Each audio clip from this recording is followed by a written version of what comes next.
Hi, hello, good evening, and welcome, friends and everyone else. We are Midnight in the Marshes, a root actual play here on the initiative order. I am Miguel. My pronouns are they, he. Before we get started, let's go ahead and reintroduce or introduce for the first time if you're just joining us. Our amazing cast. I know it's been a minute since we've done this one. We're happy to be back, happy to have the whole band of vagabonds back together. So let's do it to it. Let's go ahead and start with everyone's favorite rascal of a prince, Blitz Lombardi. Everybody, hey, how you doing? My name is Christian, aka Fluffy Goomba, and my pronouns are he, him, and I'm here playing Prince Blitz Lombardi with weapons. He's lost and now have been found. Oh, he can't wait to kill people with them because they deserve. Now that's an intro. They deserve it. Yeah, baddies all over, right? Awesome, thank you. Welcome. Let's move on over to Felix Fautus, our fantastic fox. Hello, I am Isabel. I use any and all pronouns.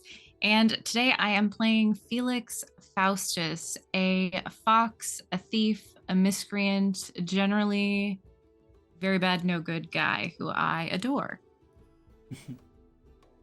We all adore Felix. How about then we take it over to Beatrice Fleetcheeks, the squirrel with 1,000 sayings. Oh, hey. I am Sabina.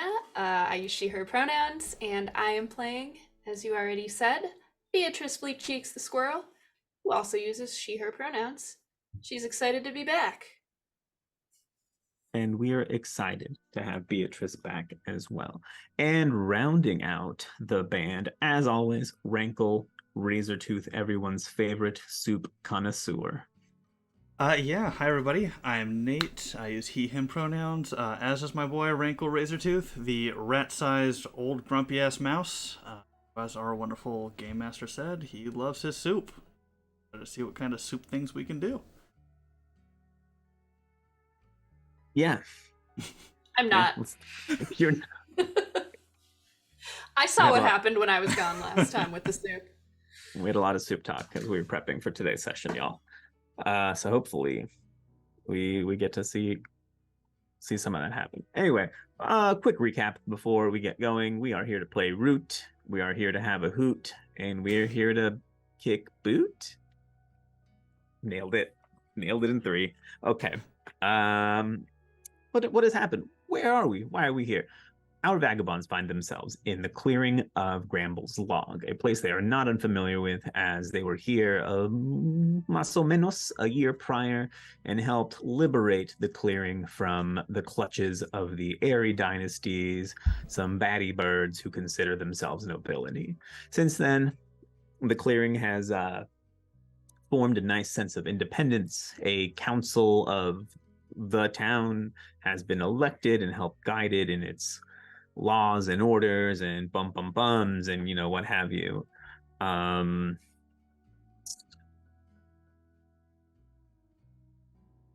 pause for dramatic effect. Our vagabonds were asked back by Bale, not Lombardi, Bale Watercrest, frog ship captain, leader of a fisher fleet, and also freedom fighter, friend of the group from the aforementioned liberating. He let the group know a bunch of denizens are going missing. It's shady. There might be a bear. There might be pirates. It might be something more diabolical. And they've just been tugging on that thread since arriving here, which took them to a confrontation with a fox named Larry, who was very well known to some members of our group as Larry and the band of miscreants called the Rough Bones, which he's a member of, were responsible for the deaths of both of Blitz, Lombardi's parents. We're talking about Raven and Yeza, R.I.P., rest in power.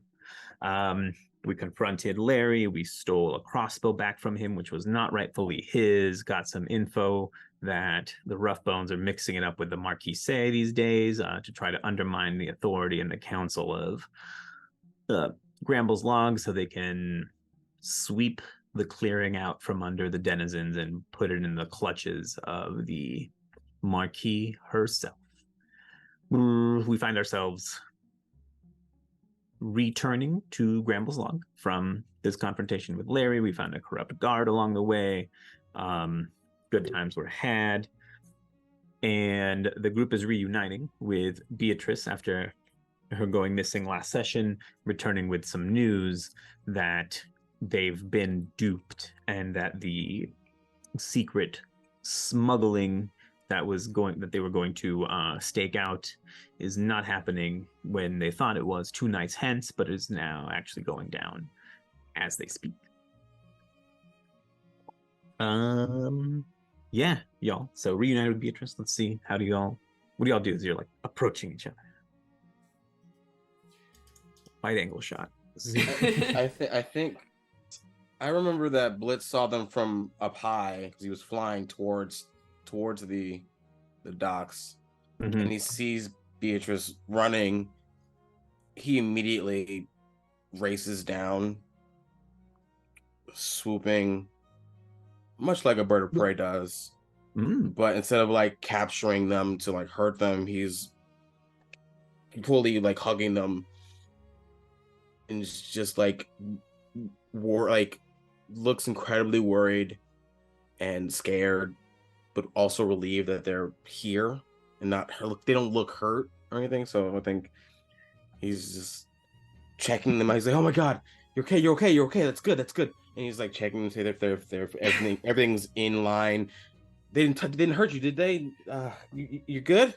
Oh, no, they just, they put a hood over my head, and she kind of like, from one of her cheeks kind of like spits, and then the whole hood comes out. Not the whole hood. Sorry, you can't it was, just say that. I'll allow it. It was getting a little, Oh my God. tough to speak there for a minute.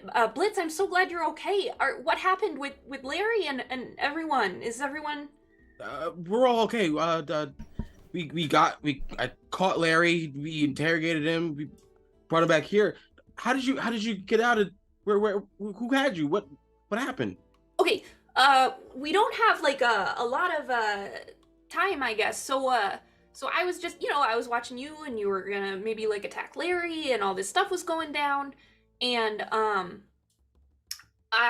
these guys grabbed me from behind. I didn't see them or anything, what with the hood, and they started taking me back to Gramble's log, but all right, one thing at a time. They mentioned very specifically that they are working with the 𝙒𝙧𝙧𝙯, for one, so that's who's behind all the disappearing that's been going on. Right. Number 2, they've been feeding Cleo over there bad information, and like I said, it's happening tonight. We should go right now if you guys are all up for it. They're doing their whole smuggling at the dock ship plan, I think, like right now maybe, and then I swallowed my hood and ran here. I guess it actually wasn't a very long story. Yeah, we knew some of that stuff. Just make kind of Felix, Rankle! He calls out. Yeah. Are we all together right now? Are we all I'll say y'all have you reunited in the middle of this explanation. Caught up, yeah. Yeah. Blitz got there first for sure, but you two, they've been able to. You're running on Rankle speed, so eventually, Yeah. you get there. Yeah. I think, yeah, Felix comes up, sort of gives Beatrice a nod, looks relieved, but doesn't say too much. Beatrice hugs you. Felix will just stand there awkwardly, sort of give you like a little pat. Oh, okay. Oh, it's good to see you there, Felix. I'm glad you're not dead. Good job escaping. Good job. Oh, yeah, well, the Fleetcheeks, we always say,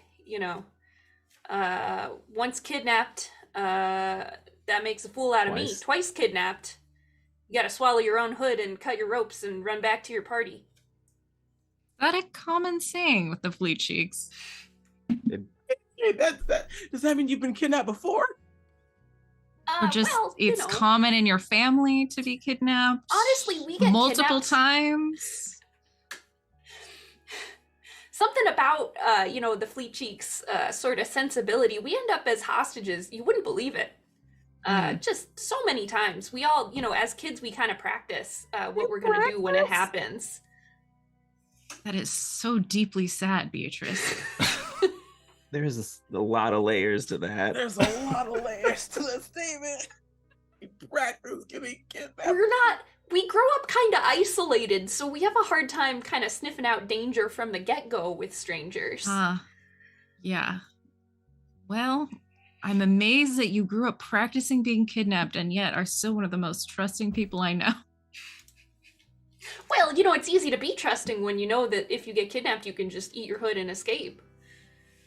Fair point. It's so specific. Beatrice then also hugs Rankle. Oh, good. Yeah, Rankle, he'll just kind of like let one arm dangle and just kind of give Beatrice a little pat on the head. Yeah. Glad you're okay. Smelling a little soupy. Oh my god. Do you want some? Maybe after we go do this Felix hostage is shaking thing. his head violently like... It's still good, Felix. Yeah, how much of that mason jar does Rankle still have? Oh my god. Oh, I mean, it's like a mason jar of holding. Like, he keeps drinking from it, but it somehow keeps refilling itself. It's still like it's 3/4 been full. days. I'll allow it. Never-ending soup jar. There's definitely a nice gelatinous film across the top at this point. Disgusting. It's horrifying. We're hearing from the booth, and no penalty. Bad call. So, if Disgusting. you all are horrifying. Beatrice kind of turns and spits out a few more like pieces of cloth. What? What? Is it all Where from did that come from? Is it all from the hood, or is that just other stuff? Well, and like Just a little other bit of cloth? the rope that had your been vines. around her. She well, chewed of through it, course. too. That makes sense. perfect sense then. So if everyone's still feeling up to it, I think we should maybe head over to the docks sort of right now. What time is it? And also, we still have like 2 prisoners and one. Do we have the nice guard helping us? Oh. Yeah, he's offered to take them to the stocks if need be. Yeah.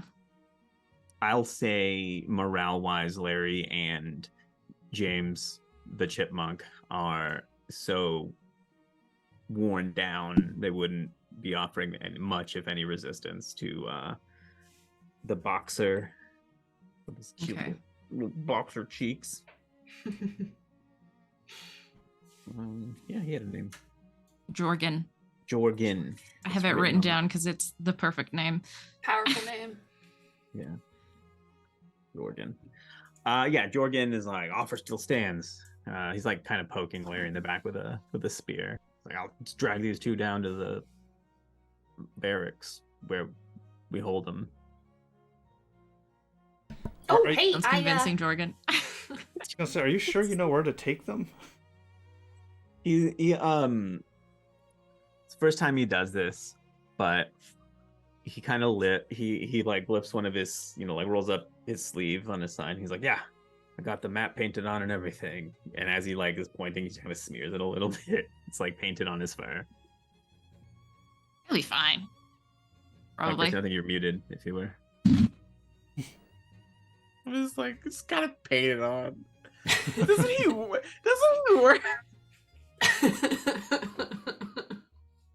He does, but he guards the gate most of the time. Yeah, he's getting on in years. He doesn't get any other duties. He's like been relegated to gate duty for so long. He forget what the rest of the city looks Just like. got the one path to the gate and back. Yeah. All you need. Mm-hmm. It's like, yeah. He's compartmentalizing, Right. information. Like he doesn't necessarily need to know. Right. It's like he's got home, he's got the gate, house. I like very briefly met him once, right? When we were on our way out. Different guards, I think. Okay. Yeah, they changed, the shift changed between when y'all left and came back. Got it. Okay. Then I'll look at him and be like, oh, I didn't see you there. My name's Beatrice Fleetcheeks of the West Oak Fleetcheeks. It's so nice to meet you. Sorry about all of these, sort of violent and terrifying circumstances, but pleasure to make your acquaintance. Well, I lived through the coup, so this isn't much for me. Y'all did a great job. It's generic compliment on all your cooing. Great coup. Thank you so Great much. coup, gang. Good coup. Good job, everybody. Bring it on home. And these are the some of the ref bones that you. I knew you would be fine. I knew you guys would take them, no problem.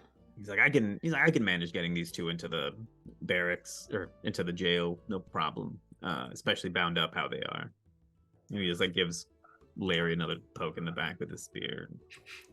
And he's like, I may be getting on in years, but old Jorgen can still handle himself.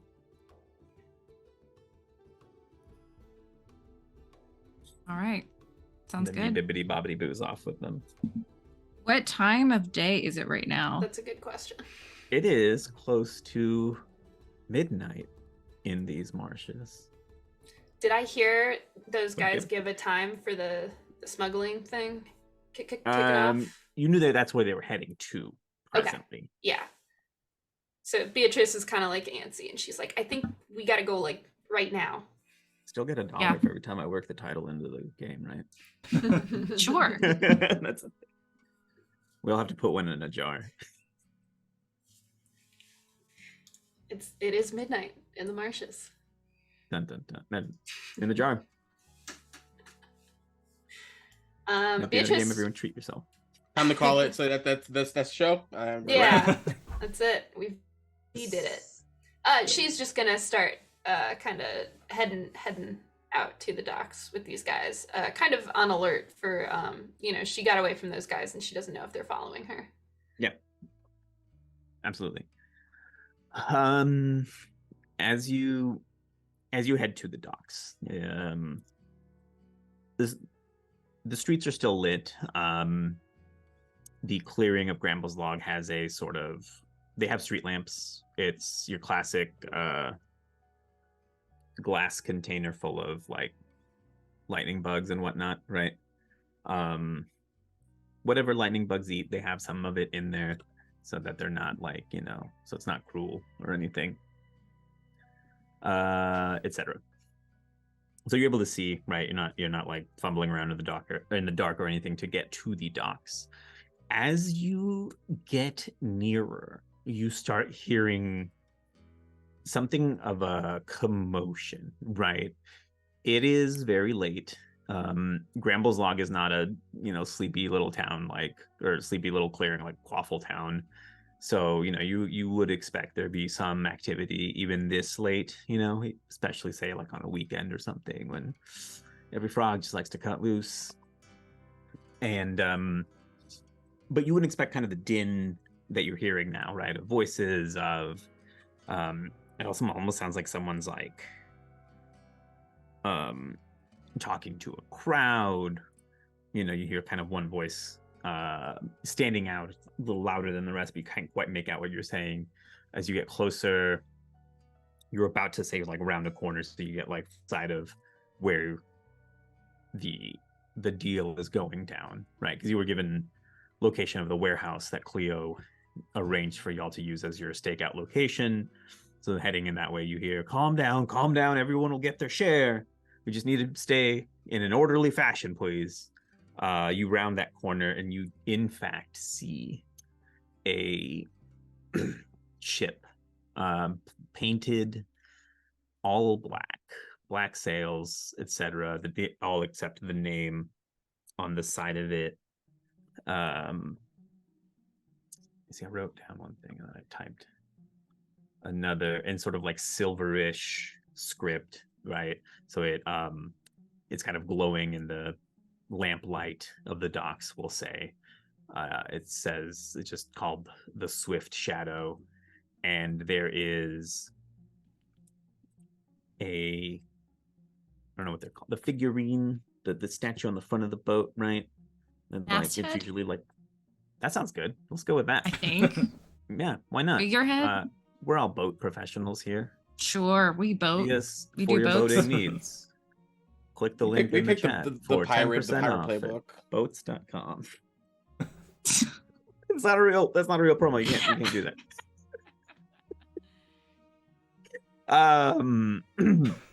The boat has like made no effort to conceal its docking, right? And in fact, there is like a small crowd of denizens here gathering around. There's like the gangplank or whatever, right? When you walk down to get from the boat to the dock itself. At the end of it, there is a like very I don't want to say flamboyantly dressed, but very loudly dressed orange furred cat. Very fluffy, maybe bits of white here leading down in the paws.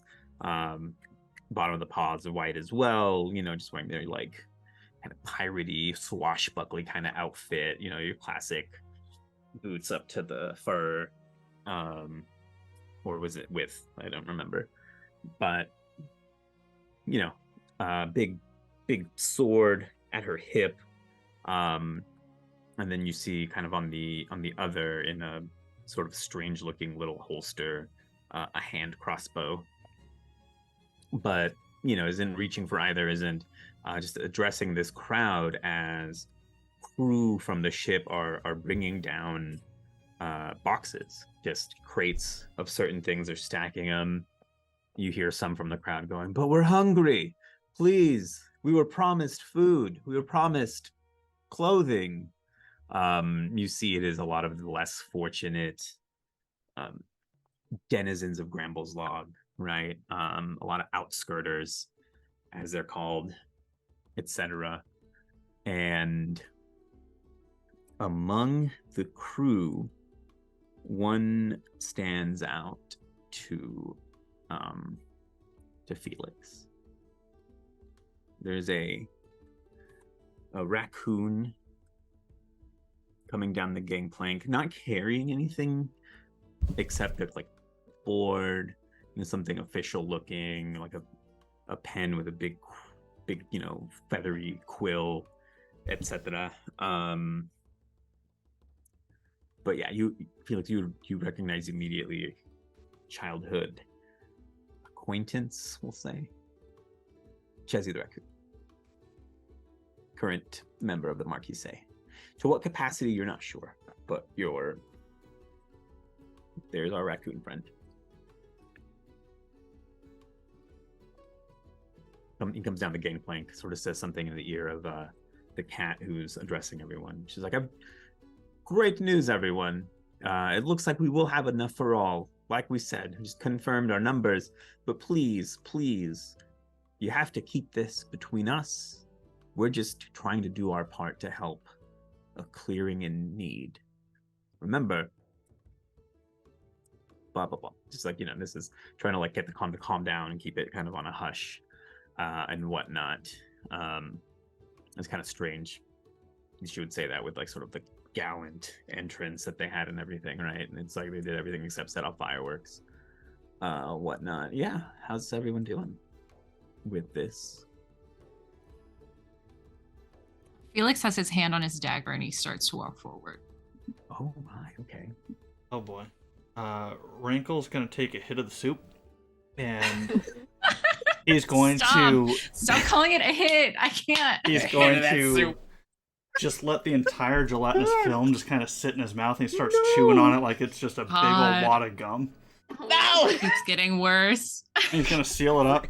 Seeing Felix walk forward, I mean, he and Felix have known each other for several years, so seeing Felix walk forward with the dagger out, Rankle's gonna keep probably about 10 or 15 feet between the two of them.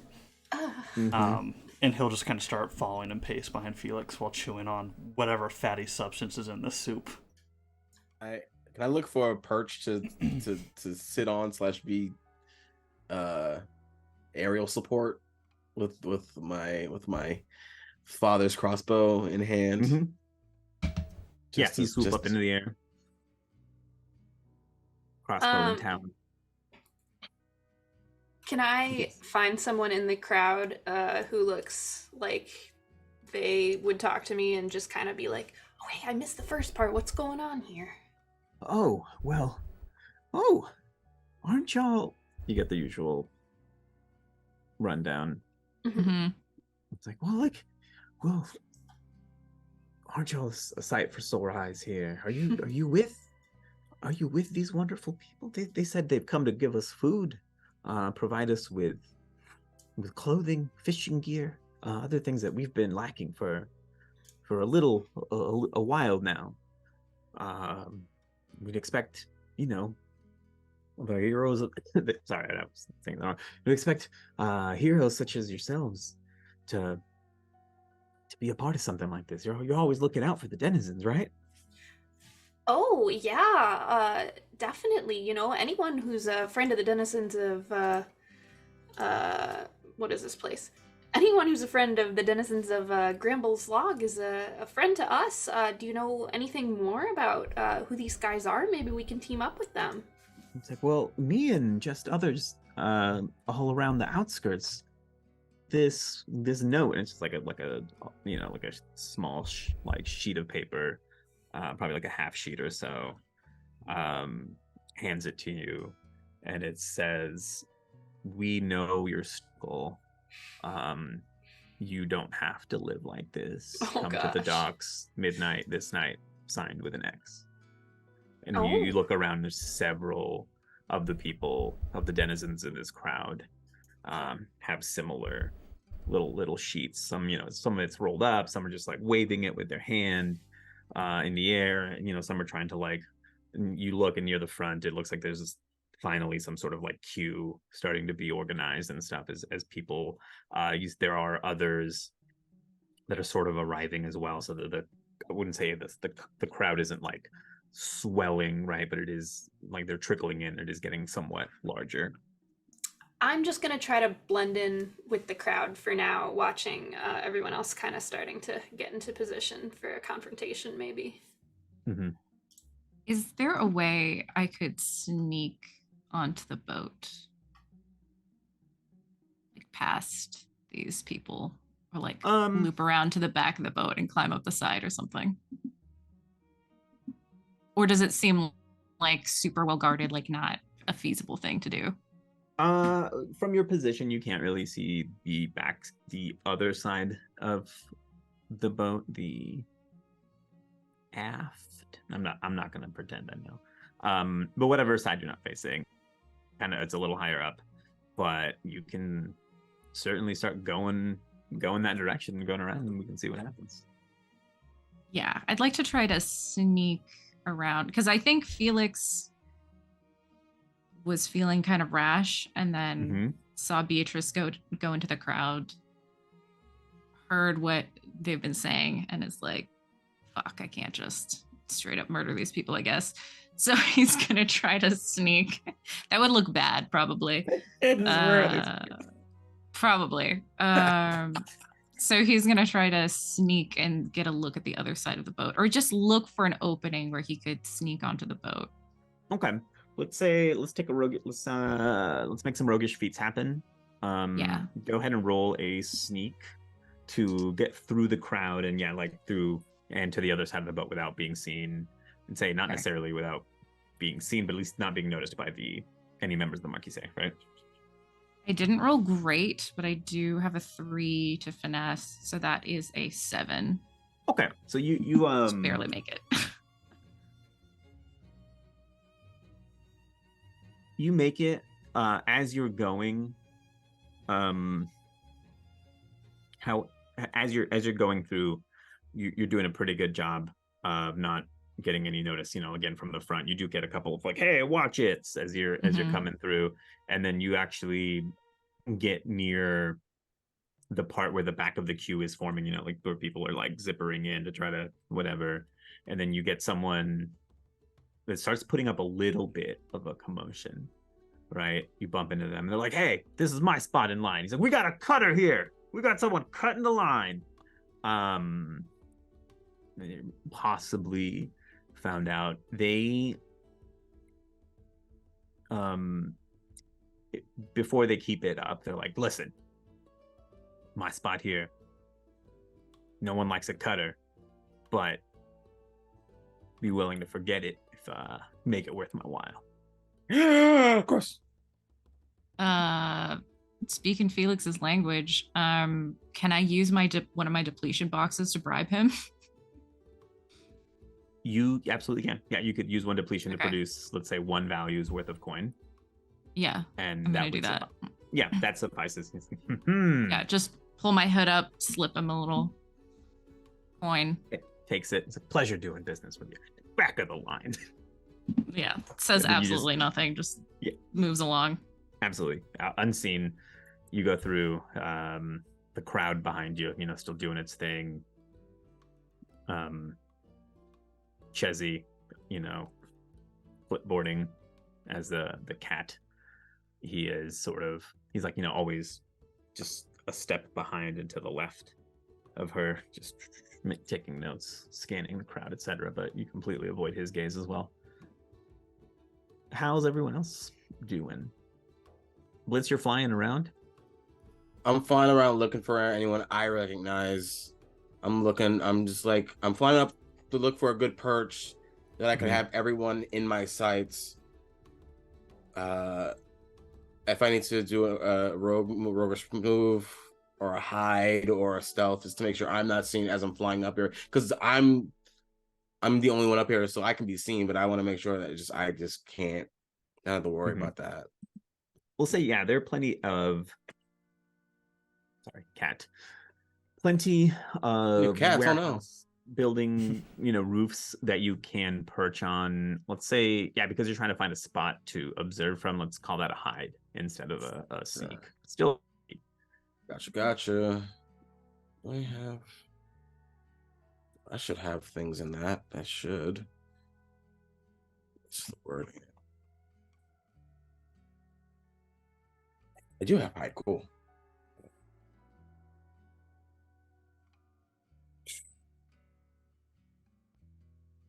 Let's roll those dice, shall we? It's 2d6, yes. Right? Yep, 2d6 plus finesse. Yes. Plus finesse is 12. Oh, that's perfect. You find a rooftop that's almost directly across from this boat. It is a taller building, it's probably not even, it's not a warehouse like some of the other buildings around here. It's actually a covered dock. So, there are like it's like a repair shop. Some boats here. All right. Lift it up. They're trying to put some chrome wheels on it and stuff. It's nothing. No, but you actually find a spot on the roof. We won't call it suspicious, but it's like it's a great opportunity. It's like it's a little hidey hole. It's like it's meant for someone to actually be up there watching from. So you think you found like some little thieves' cache or hideout or something more nefarious. Who knows? I'm also what's the sister's name? I can't remember. Ooh, to Larry's Yeah. sister, Oh, Tiffany. Tiffany. I'm Tiffany. looking for Tiffany specifically as well. Gotcha. You don't. You gaze. You look at the deck of the ship, and you see, for the most part, it's not like from what you can tell, you're not seeing many people, so you don't think you're getting the whole crew, right? This is a big enough ship that it would need more than just these people bringing boxes up from the hold and down, or crates, sorry. So good assumption that the rest of the crew is maybe below decks or something like that, right? However, you watch long enough that you see a couple of folk that up from the decks with some of these crates. They are not dressed like the rest of the Marquise sailors. They are in more, not shabby, they're like in more kind of sus clothes, hooded cloaks, things like that. But their faces are both obscured. They're wearing this sort of white wooden mask that's like carved into a sort of featureless face. One that would be sort of similar to those of a folkloric demon, right? No features, hollow eyes. For those of us at home, a human looking nose, right? Just very strange looking face with just no expression on it. Just the eye hole. I guess the eye holes would be open so that the person could actually see, right? But yeah, just wearing these masks and then their hoods are up. You can't even tell, what sort of animal they are from where you are. Right. I think he's just gonna stay perched up there, waiting to find any rough bones or anyone. Like, I'm pretty much, he's waiting for either to see the rough bones, for Felix to do something, or for something to just pop off, and he can just be there to aid them, because he feels kind of bad that he raced to get Larry, and that ended up getting Beatrice kidnapped. So he feels responsible in that format.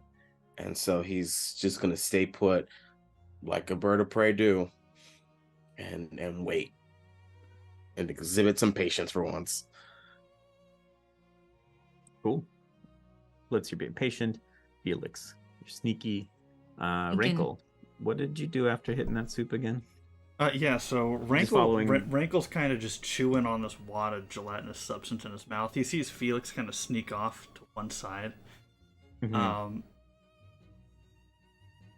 Rankle, seeing all these individuals around him, seeing these folks dressed in Marquise colors, he's not feeling too comfortable right now. So he's gonna start kind of walking towards the direction of any of the sailors, or basically if he sees any of the sailors who are semi close by, he's basically gonna like kind of walk up and kind of bump into one of them and just let this gelatinous mess fall out of his mouth onto their feet and just see what they do. Yeah, totally. You're able to, you sort of just roll up, you ignore the line. Oh yeah. That's like kind of, its own thing, so it's busy enough that they can't even like, you do see a well-dressed raccoon near the front of the line, right? Trying to give you like a wait, no, but too late before you just slung one of the sailors. Right.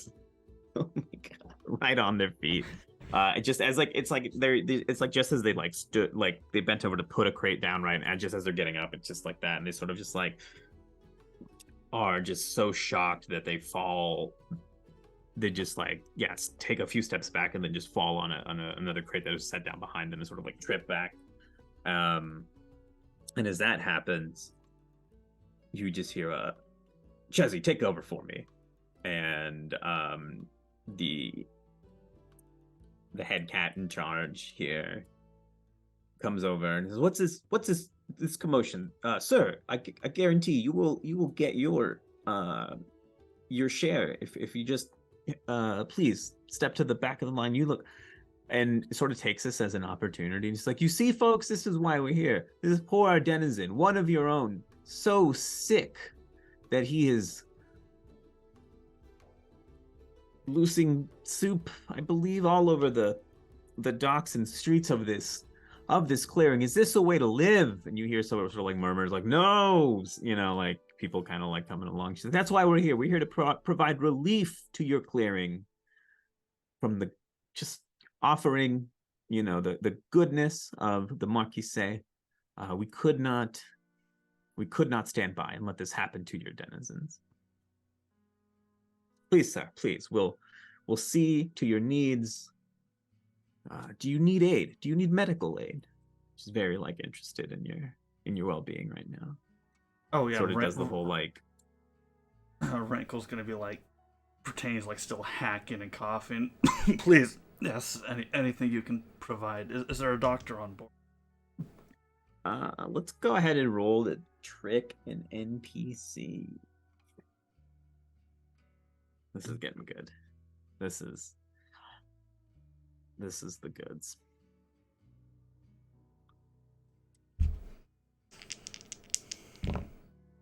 That's gonna be an 8.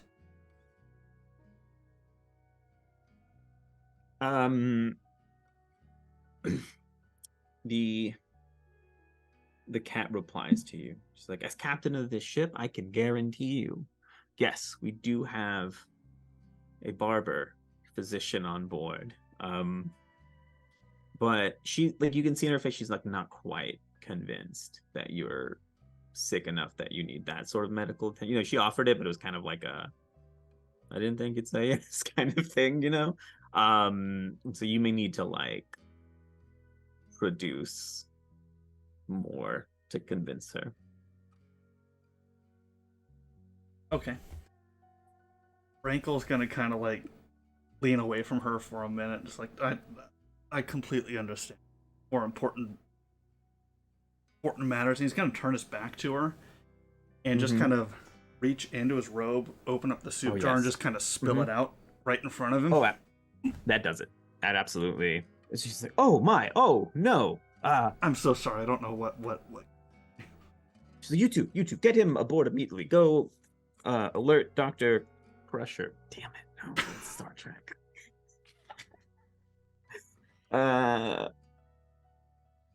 Dr. Ned. We'll go with Ned. Ned Billington. Barber. Doctor. Sculptor. Tinker, Tailor, Soldier. Okay, Ned. Yeah, 2 sailors.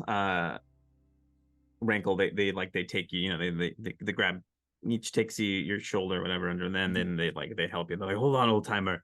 We'll get you some care soon. Oh, thank you so much. And as they're bringing you up the gangplank, one talking, it's like, you see, this is what it's all about. Just like the captain said, we're here on a no, that's not, that word won't work. We're on a animalitary. This is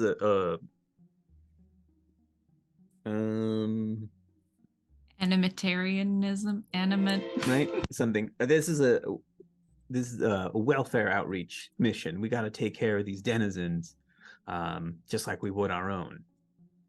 And they bring you up. They bring you. They find you a chair.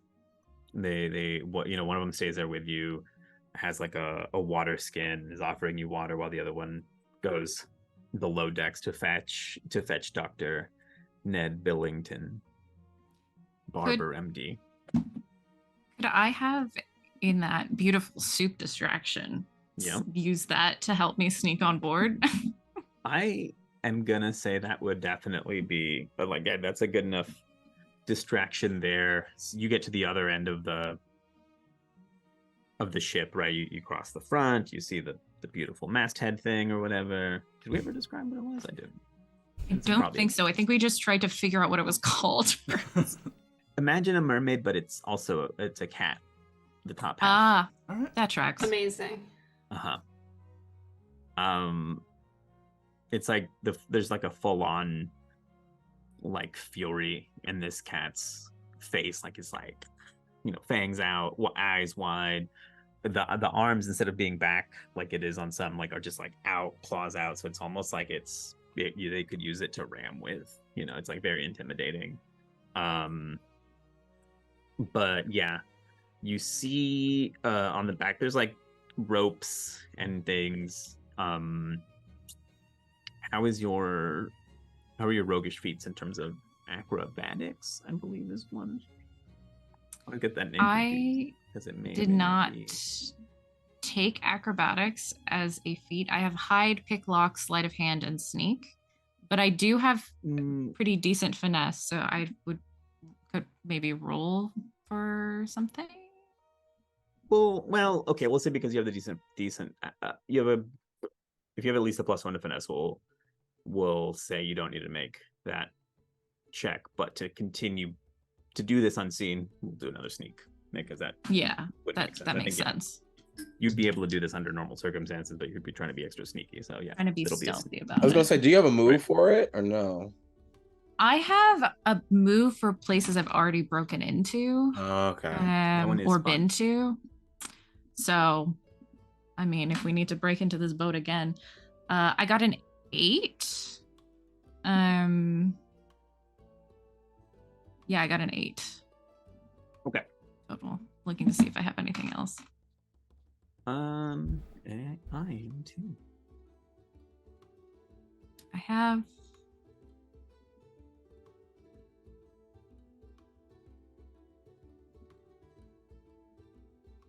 My sneaking stuff is I have disappear into the dark, but I don't think that applies to like climbing stuff.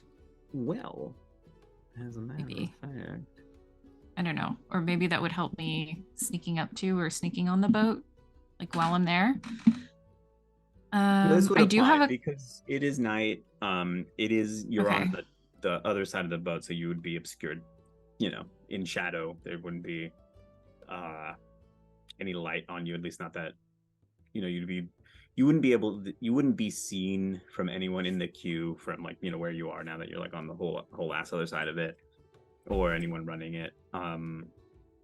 So yeah, you could instead do your disappear into the dark, where you just take that exhaustion, and as long as you remain quiet, move slowly, and keep your hold, you'll be hidden. So yeah, it's just going to take you a little longer save than it would if you just like sprinted up this rope or whatever, but I think that's fine. I think Felix needs to take his time and calm down. Mm-hmm. Yeah, no, absolutely. You do so, right? You see, and when you finally make it up to the side of the ship, so that you can kind of like and see, right? You see Rankle sitting there. There's one sailor and this sort of like old looking seagull with like feathers growing out of his ears, sort of like a disheveled little top hat, kind of bent, you know, in a spot. Has like a monocle. He's like kind of doing this with all over Rankle, like checking the teeth and the mouth and everything. Begins fumbling through a doctor's bag, you know, just like one of those classic, like, just opens up, brings like a big like crank drill out, like checks head, puts it back, and then finds like a little box inside, so flips it open. There's like various little vials, and he starts like mixing some kind of concoction. Blitz, you can see all of this as well from your perch. Beatrice, let's check in with you. You've been schmoozing with the denizens. I think I am trying to keep an eye on things from the front of this place. Okay. So I think I'm kind of in line, but then I keep letting people cut me so that I don't ever quite make it up to the front of the line. I'm just like, oh, sorry, yeah, you go right on ahead. And I would like to, kind of keep an eye and an ear out for, like, what the people, like the crew and the Marquise, people are doing, just sort of generally. Like, I know that there are big plans to transport people, and I don't know if more people are getting kidnapped, and also looking out for any signs of needing to distract if my crew are gonna get caught or anything. You got it. Go ahead and take another +1 with the Denizens for your Sweet. politeness with them, and you're allowing them to cut lines and whatnot. When I take a +1, I really take a +2 because of my stuff. How about that? Yeah. And are you already at a +1 modifier with I them? am. Yep. How close does that bring you to 2? I am now 2 boxes away from 2. Oh, Snapple. Yeah. Okay. It's exciting. Okay. Yeah, so you continue as you're down there, some of the side conversations that you're able to catch and stuff really are in the same vein of like, oh, maybe the Marquis is not so bad. I'd always heard bad stuff about him, but that was from when the 𝙒𝙧𝙧𝙯 was in charge, and we know they don't like him. Well, there's like some people are trying to get swayed by this, be like, maybe they're not as bad as everyone says. Can I actually kind of like try to start like a little whisper, murmur, rumor? Yeah, there's like a couple of older, kind of elderly ladies. Maybe we'll say they're the last ones. You just let them ahead of you in line in your spot, and they're carrying on a conversation. Yeah. One we'll say is a frog. I'm just writing down grandmas, but who knows if they actually are. One a frog, the other she is a mouse. And they both have like little bonnets, classic stuff like that. And yeah, their conversation is along these lines, like, well, my grandson, he was conscripted by the 𝙒𝙧𝙧 dynasties, and they made him fight against the Marquis. He never wanted to, and now I'm thinking he never should have. Oh. Okay. I think I will, not even talking to those two, I'm gonna find someone near them so that they overhear me say it to someone else. And I'm gonna be like, I heard like a really disturbing rumor that these people are luring people out here with like the supplies and stuff, and then they're the ones who've been doing all the kidnapping. Yeah, it's another frog near. He's like, takes his headphones out. He's like, what? Oh, it's not, never mind, nothing. No, I'm sorry, they don't have those. He's like, you don't say. Yeah, well, I don't know if it's true or anything like that. I just, the thought hadn't even occurred to me. You hear, like, you see, like, at the corner of your eye, the two ladies in front of you, their ears kind of perk. Maybe not the frog, because there aren't any, but the frill of her bonnet just like little head tilts, stands up. But yeah, their heads tilt your direction, and they're like, "Oh, what was that? The disappearances. My cousin knew someone that went missing. A fox, I think it was." Oh, yeah. Well, like I said, I don't know anything about it. Somebody said that they were, they were using these little supply trips to secretly steal people when no one was looking, The mouse of the two says, "Well, I heard one of the people that up and disappeared is a troublemaker, causing quite a ruckus at the Laughing Dragon the other night. If you ask me, good riddance." Oh, well, that's kind of convenient, huh? That they would pick someone that nobody would miss. Maybe they're doing us more favors than just food and supplies. Well, you know what they say, that first... ladies. First they come for the annoying people, but then they come for you. I don't know. They gasp. Us? It's all just rumors. How much do you want to push them to like buy in? I do. I'm trying to see if I have anything. I have orator, which is like when I give a speech, and then I also have something when I give advice, but neither of these are quite. Let me hold on. When you give a speech to interested denizens of a clearing, say what you're motivating them to do, and roll with a charm. On hit, they will move to do it as they see fit. So, are you trying to just kind of rile the crowd up to take like collective action here, No, or just sort of not spread? exactly.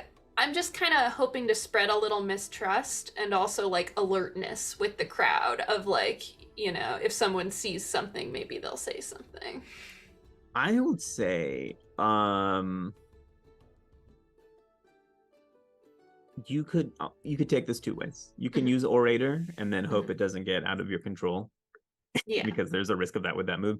Or you could just do a persuade if you're just trying to, you know, like convince the three people immediately around you. No, I want it to spread from them ideally. Like, so I'll orate. Sounds like you're orating. Yeah. Orating by proxy. Uh-huh. All right. Because like at this point I think other people have perked up and are kind of listening in as well.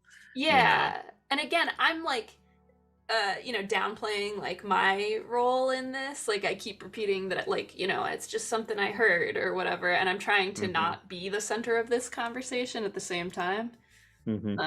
So okay. I like this because like it feels like it's like the coincidence of our people start going missing, these people suddenly show up. Right. What? Huh? What? And and they seem to just want to help. They want to be cool, and like you're like, come on, man, like. Yeah. And I'm not mentioning the like plan to like you know, sort of like destabilize or anything. I'm just like they're going to kidnap you, and you know, I heard that their leader like, you know, sometimes eats frogs. Okay, so I got a 7. Which is I get to choose. Yeah, so either they don't try to take your intent too far, they don't disband at the first sign of real resistance, they don't demand you stand at their head and lead. Wait, I'm confused.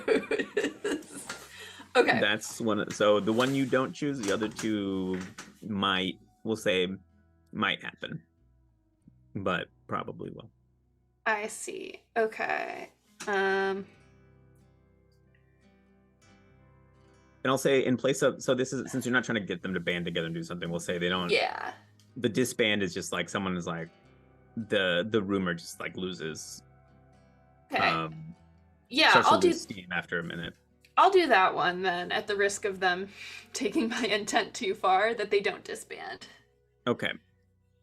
That like the rumor persists even though like people are maybe not like fully buying in. Yeah, no, it starts to, because, you know, this is, you can tell just by the short amount of time that you've spent here, this is a crowd of disenfranchised denizens, right? Yeah. Everything isn't as, suddenly it doesn't look like everything is as glossy and, you know, cooperative and whatnot in Gramble's log as it's been painted to you thus far, right? Even the mention of Glenda's parents, right, the elderly frogs on the skirts out near the edge of the town where she is, you know, bringing food to them, you know, all of this kind of stuff, right, kind of would speak to similar situations with other denizens and stuff. So you can tell they've come, you know, further than, you know, like other denizens may live, you know, closer to the center of the clearing and stuff. But at this point, maybe not, I don't want to say they're easily persuaded, but, you know, there's something that's not jiving with them here in Gramble's log. So looking to like outside influence, you know, they've already done that once. So they hear this and they're like, maybe they, you know, their dissatisfaction, displeasure with the clearing, you know, they maybe has sort of chipped their shoulders, we'll say. And so now all of a sudden, oh, this is this too good to be true thing, you know, it must be. And now, you know, what a coincidence. It's all, you start hearing these, you know, these echoing statements throughout the crowd. It's like, this must be too good to be true. Yeah, of course. Why would, and then other people like, you know, start bringing up their own story of the 𝙒𝙖𝙧𝙨's dastardliness, you know, in the war and this and that. Yeah. But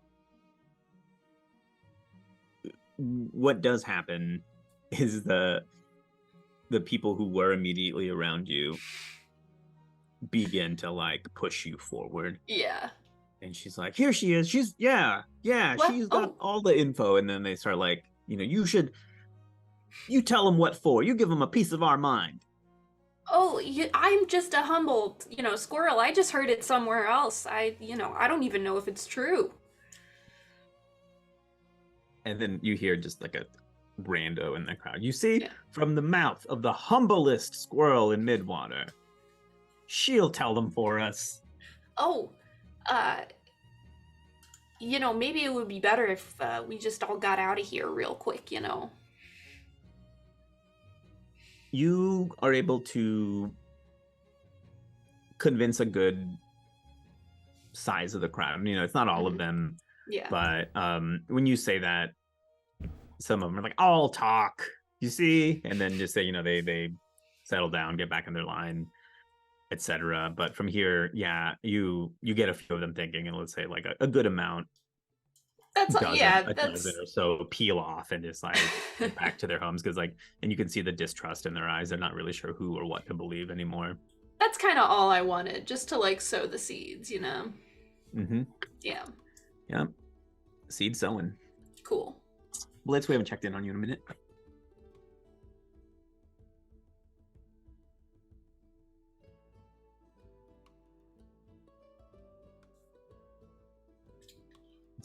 Oh, there it is. Perma muted. Mm-hmm. He's coughing. Say again. We haven't checked in on you in a minute. How's it going from the perch? I think just being wary of their enemies, knowing who their enemies are. Mm-hmm. Seeing the crowd start to like swallow up Beatrice and push them forward. He begins to really like start to focus on that area of just making sure that nothing happens to them. Yep. Because that's his number one concern. Because fuck, don't happening to them.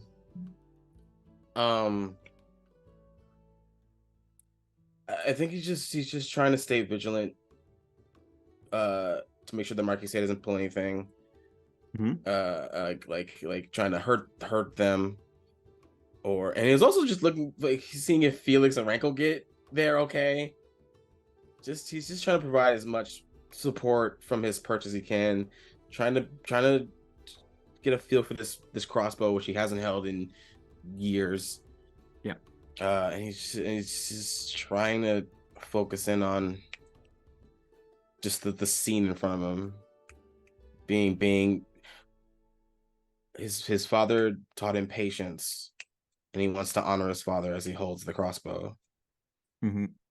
And, are you up there like picking off the little seashells and other like bedazzles on there, like as you're sitting, just like popping them off? Yeah, just like as he's focusing in, like anytime like a seashell or like a piece of like grafted on whatever the hell, like he tries to like make sure his like grip is okay, but every time his grip touches something he doesn't like, he immediately just tries to take it off. Every time a seashell gets in the way, he flicks it off, and he's just like he's trying to not let it distract him, but it's just not happening. I think he's just innately distracted by the desecration on the crossbow. Yeah. But he wants his main focus to be on his friends and make sure that they're out of danger, because my shit can wait. Yeah. My discomfort can wait if their safety and their health is on the line. Pretty soon this little like lookout's nest that you found yourself in is just like littered with little glass fake jewels and stuff. Definitely some seashells, and there's like a snail shell on there and stuff. As they all come off, you sort of feel like the balance to the weapon is restored. It just feels better in your hands now. You just got to do something about that paint. which you can, as you've like had a chance, like from the cave to here, give it a closer examination. You see, it's like worn in certain spots, right? So it's like a lot lighter. It's like gone from like a black to a gray to just like a sort of dirty cloud color, and some you can tell it's like really worn down. It's very uneven.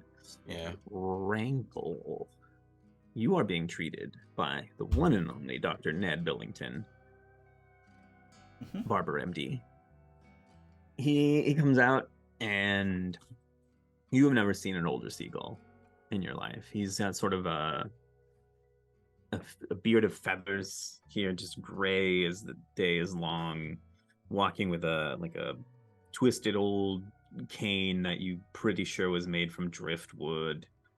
One of his flippers, what they're called on. I guess they have regular feet. They're not like webbed, one of the little bird feet has been replaced with like a wooden leg. It's not your traditional peg leg, right? It's been crafted to take it looks like a bird's, like a seagull's foot, talon, claw, whatever. And it just makes like a thump as he's walking by, sort of like you hear the alternating of the wooden foot and the cane. And there's a much younger looking Marquise sailor, right? One of the crew carrying this enormous medicine bag. It's got a small rabbit, and he's just like, as she like pulls it up, brings it along. And then you see she's actually wearing a backpack that's like an auxiliary like it's just like more medical equipment for the doctor. Gets there first and like puts it down on like this small side table that's been propped up next to you or brought up next to you, and then like just slings the pack off her back and lets it down, and it's like just like a thump. And then it's like another 30 seconds or so before the doctor reaches you, and he's like, from his monocle, he's like, "Oh, what seems to be ailing you, young man?" Oh, you must be the brilliant Dr. Ned Billington, Esquire, the 3rd, 4th, 5th, whatever. Huh? That's me. It's good to see young doctors out helping us old folk. Chuckles at this. I think Got a good bedside manner. I think I just maybe ate something that's not agreeing with my stomach. Did anyone warn you about the margaritas around here? I heard the rumors. Lake water's no joke, son. No one should be drinking that. So I shouldn't have had a whole pitcher to myself then. What you're saying? Oh. What can I say? By the Empress, you did what? And that's when you just digging through his bag immediately. He says, "Apprentice, help me find the what? The potions, the mixins." And just like digs through his bag, the drill comes out. Same scene that Felix saw before, but finally, just this case comes out of that bag. Flips it open. It's like a little steam comes out of it for some reason. He grabs one. Wow, still hot. He says, "It's like, don't worry, I'll have something fixed up for you in no time." And sort of like starts mixing these different colored liquids. Grabs like a small, looks like a little stone or rock, and just dusts it up and sticks it in there. She grabs a thing to stir it with. Takes the stirrer out. It's a bite. It's a breadstick. Felix, you see all of this too from where you are. Yeah, I didn't want to interrupt that beautiful potion making scene with the breadstick. They're unlimited. I love that for Ned. I wish him many breadsticks. Felix is looking, hoping to use Rankle as a distraction, and my goal is to try to get proof of whatever they're doing here, like their real purpose here. So I'm looking for a way to get below decks or into like a captain's quarters. If I can sneak there without putting my friends in too much danger. So I'm like surveying the deck to see what paths are available to me. Okay. So because you haven't used your hold, Yes. as long as you remain quiet and move slowly, you will remain hidden. So Okay. we'll say Rankle is providing a decent distraction. Cover. Not every. I'll say. Oh, let me rewind a little. By this point, you've gotten sort of the cadence down of the crew, right? There's like a few every so often, like one goes down the gangplank with a crate, comes back up empty, meets another crew member who's coming up from the hold, takes it from them, maybe 3 aside here going. So you've got their rhythm down, where to move, when to move so that they won't see you. And the majority of them, not all of them, are just every time they come by with the crate, just like looking at Rankle, what the fuck is happening? Just wondering. A whole lot of weird going on over there. You even hear, like, you'll say you've gotten, at this point, you snuck and you've gotten close enough that where you're within earshot of where the transaction is happening in the hold, the handoff. You're behind some of the workings of the boat itself, so you're unseen, right? And you hear 2 of them conversing. One's just like, oh, Doc Ned got himself another one.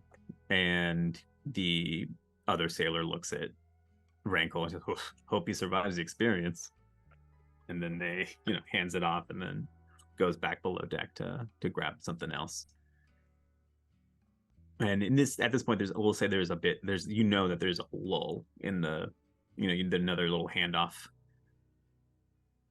Crew member won't be up for a while, so you have a chance to go below decks, but just further back on the boat itself, you see there's the little elevated deck situation, right, with like the door and the classic door to the captain's cabin is right there.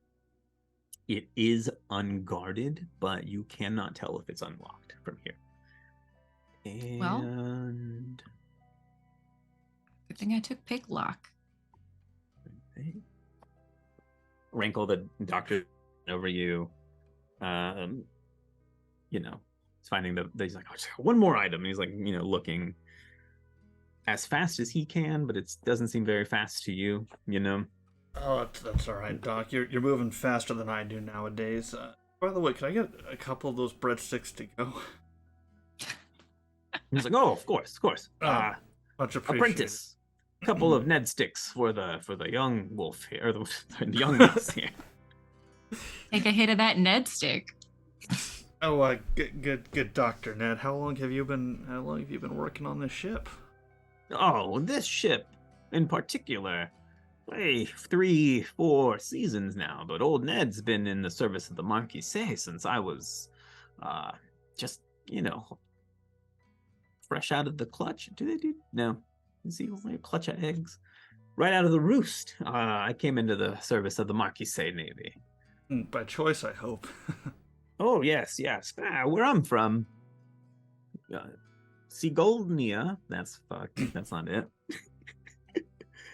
Wherever Woodland he's from. No, the Marquis has been, well, I guess for him, it's not the Marquis, it's the empire, the cat empire, or whatever, Empire of Cat. We were involved in under the Empire for quite some time, before my grandfather's days even. So when the Marquis, called for people to join her out here, I was happy to be conscripted. They treat you well out here? As well as anywhere else in the Empire.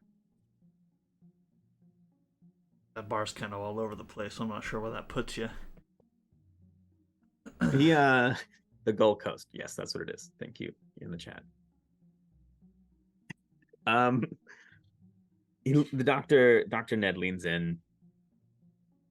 Strong smell of fish on his breath. I'll let you in on a secret.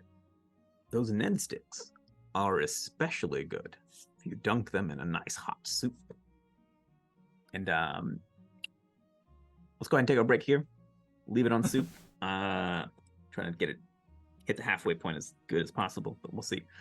Thank you everyone for following along. We're going to take a quick intermission so I can eat a chicken wing and finish this Big Newton, and we'll see y'all here maybe in about 10 or so. Please come back. We'd love to finish out this session with you.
We're back now. We're back now. Oh, Things howdy. all messed up again. Okay. Oh, no. Fixed. We're good. No. We're good. We're good. Good, everybody. You didn't see anything was- at all. Yeah, don't worry about it. So, welcome back, everyone. Thank you for rejoining us. We are not centered. We'll take care of that right now. We are Midnight in the Marshes, a root actual play right here on the initiative order. When we left off, our heroes, our vagabonds were hanging out near a boat that was given free things, food, etc., to the denizens of Gramble's log, specifically those downtrodden, many of which living in the outskirts of town. Just seems, like a nice outreach mission from the Marquis, providing food, clothing, other basic supplies that are in need for some of the folk here. Definitely not up to anything nefarious, right? We'll see. All of our vagabonds are in various spots, kind of waiting to see what happens next. What dastardly trick will they pull out of their sleeves to, as they do. Things proceed the way they have for a sec, right? Rankle, Dr. Ned finally finishes up his remedy for you, his medicinal not cure, right? He's like, this will get you right as rain, son. You just needed this, eat 2 of those Ned sticks, and you'll be fine. It's like as he approaches, he's holding it with like a plier, right? Like he's got gloves on, the whole deal, and he's like in front of him, and it's in like a small, kind of like a rounder, like mason jar size kind of vial thing. It keeps changing color. It's frothy and kind of smoky at the top. He's like, you gotta get it down while it's still hot.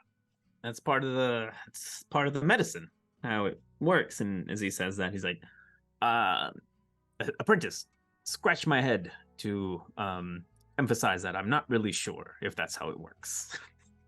And he like kind of squats down, and he like gets like and he makes that face as it happens. Like, as he's handing that to you, Blitz, from your lookout perch on the roof of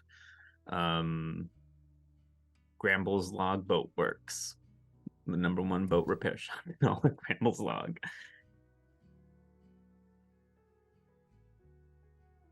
Use the code Midnight in the Marshes at Stop trying to make up fake promos. It's just so much fun. It's not a real boat repair shop, and Gramble's Log isn't real, so you couldn't even go there to get 10% off. Yeah, use coupon code Midnight. It's real to me. Yeah, it's real in our hearts. Right. I made a map. It is real. Mm-hmm. You see, not from the boat, but you see some different commotion. From where you are, you can see sort of down you can see the street that y'all came, the road that you used to get to the docks, right? Is a clear view, and you start seeing light, brighter than just the firefly lampposts all about and everything. And as you look, there is a sort of procession. There are town guards holding some torches, to light the way. And then you see at the front, in very like ceremonial looking robes, scarves, or whatever, these 4 frogs. You would recognize maybe the one of them who's sort of leading the whole thing, even from your position. I mean, you're a big eagle hawk. You've got great vision, right? You recognize Amelia Clear Eyes, one of the members of the city, or the clearing council here in Gramble's Log. And she's in a hoof, right? Just bearing down. Part of her ceremonial garb as council member is she's wearing like a full ass breastplate and is armed. Not all the council is, but she is. She's got like this strapping, like two-handed great sword on her back. Right. Comes down. They move so quickly that like you see them just sort of around the corner, and just in this booming voice, she lets out this like frog's croak, right? It just booms and reverberates down the docks, and it gets everyone just like immediately. There's a silence that happens, amongst the crowd. You see the cat at the front of everything smile.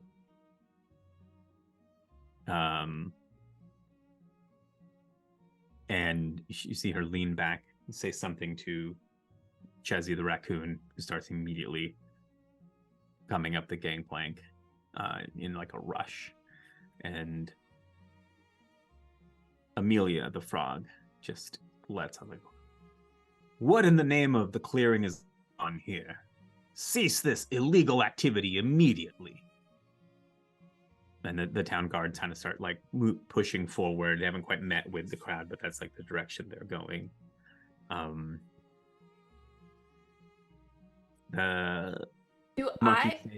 Sorry, yes, go. No, you go.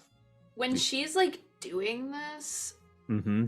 do I get any sense that like this is also an act? Like she's part of like trying to sort of help the Marquisate? Oh, like she's in on it? Yeah. Just seems very like theatrical to do it this way. Sure.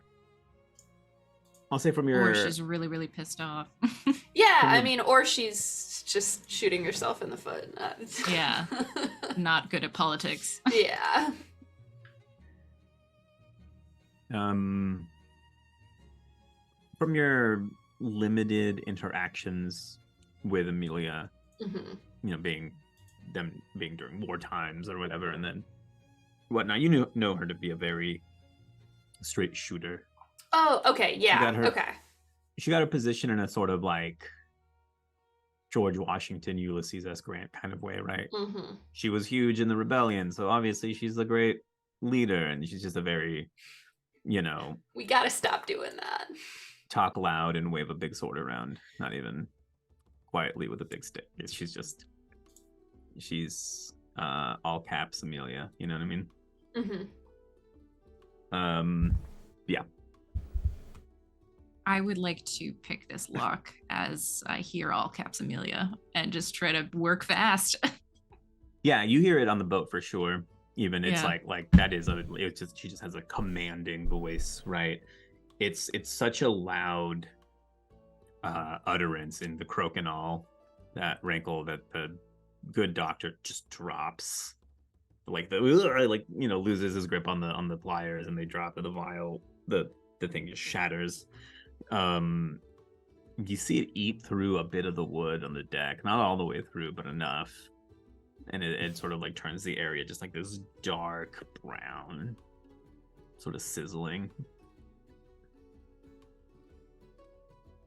That's all right. Just a couple of red sticks, I think, will really help settle the stomach. Oh yeah, good, because I'm not making that again. Completely understand. Let's roll this lockpick though. Yeah. Okay, so I have lockpicks, and they have the feature Thief Kit, which when I attempt a roguish feat, I can mark where instead of exhaustion to avoid a risk coming to a bearer on a mixed success. Oh, yeah, okay. Which I'm gonna need, because that was, I think that was maybe a failure, because I rolled a 3. I'm rolling so bad. I rolled a 3 plus 3 in finesse, so it's a 6. That's a failure. I'm looking as there's anything I can do. Yeah, and you're kind of out on your own.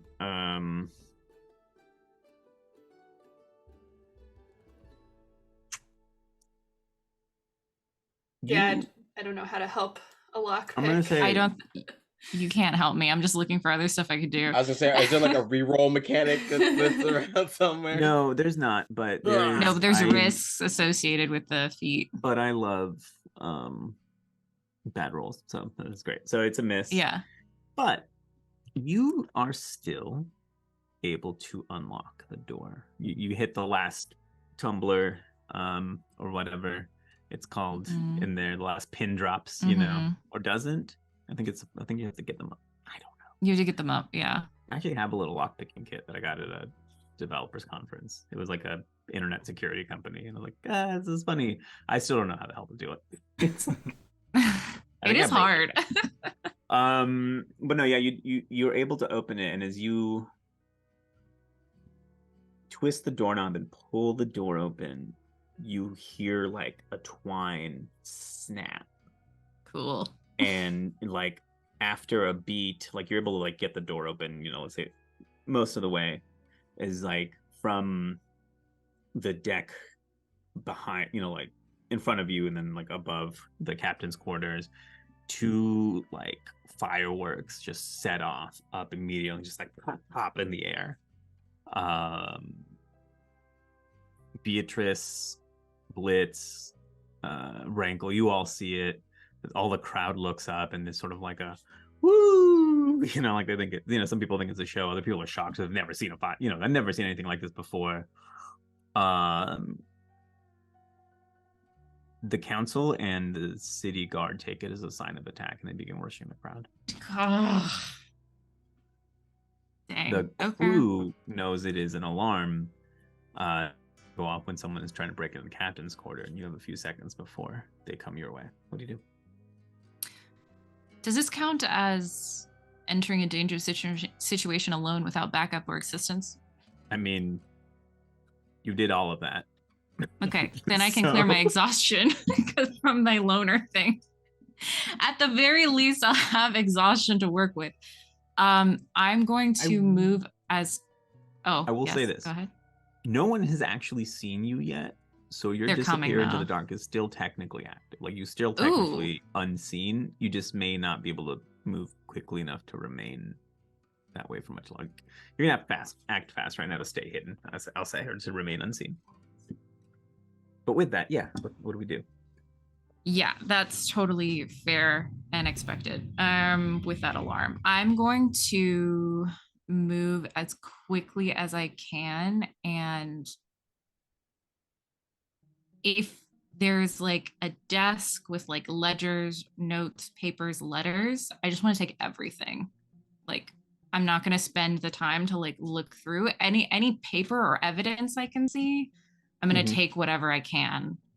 But yeah, I don't know. I guess, what do I see in this room that I can even like look through? Yeah, for sure. It's your typical, overstuffed, fancied up quarters. From it, you can tell the leader of the group is some sort of nobility within the empire, right? An ally or underling of the Marquise, right? Because not everyone that's come out here is like exactly her subordinate. Some are here with their own interests and their own representation from the empire. But you see a big portrait of herself, in this whole piratey swashbuckling attire, the hat and all with the ear holes, the little orange ears popping out of this big goofy pirate hat.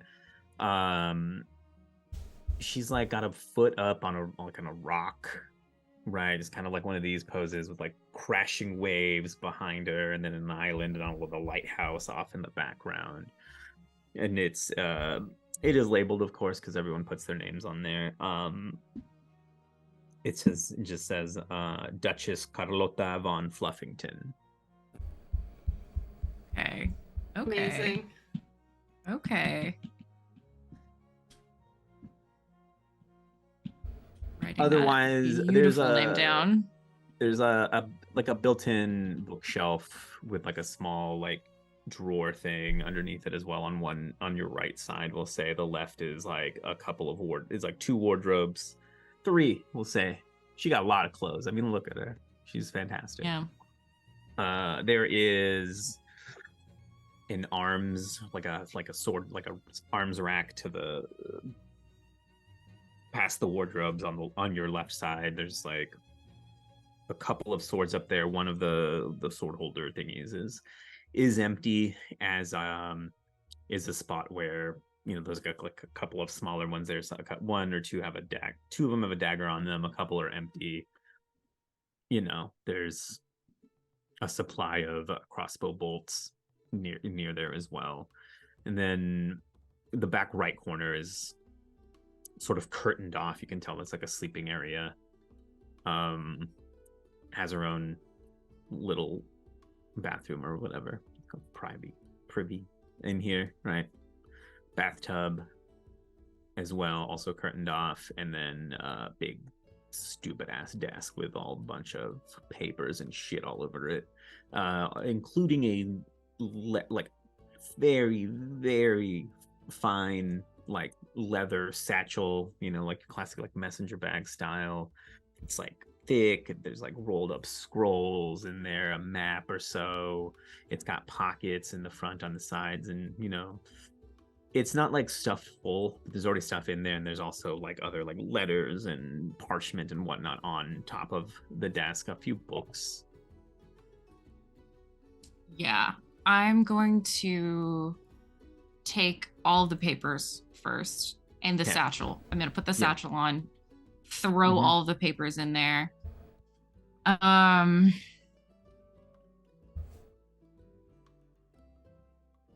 Yeah, I don't think I have time to look through them or do too much else before I have to get out of there. There are windows behind the desk too, we'll say. Okay, can I see out to see if like the commotion on the deck? Or people can see in? You can see out, and you see the lake because you're on the like far back side of the boat at this point. Right. The opposite side of everyone. Okay.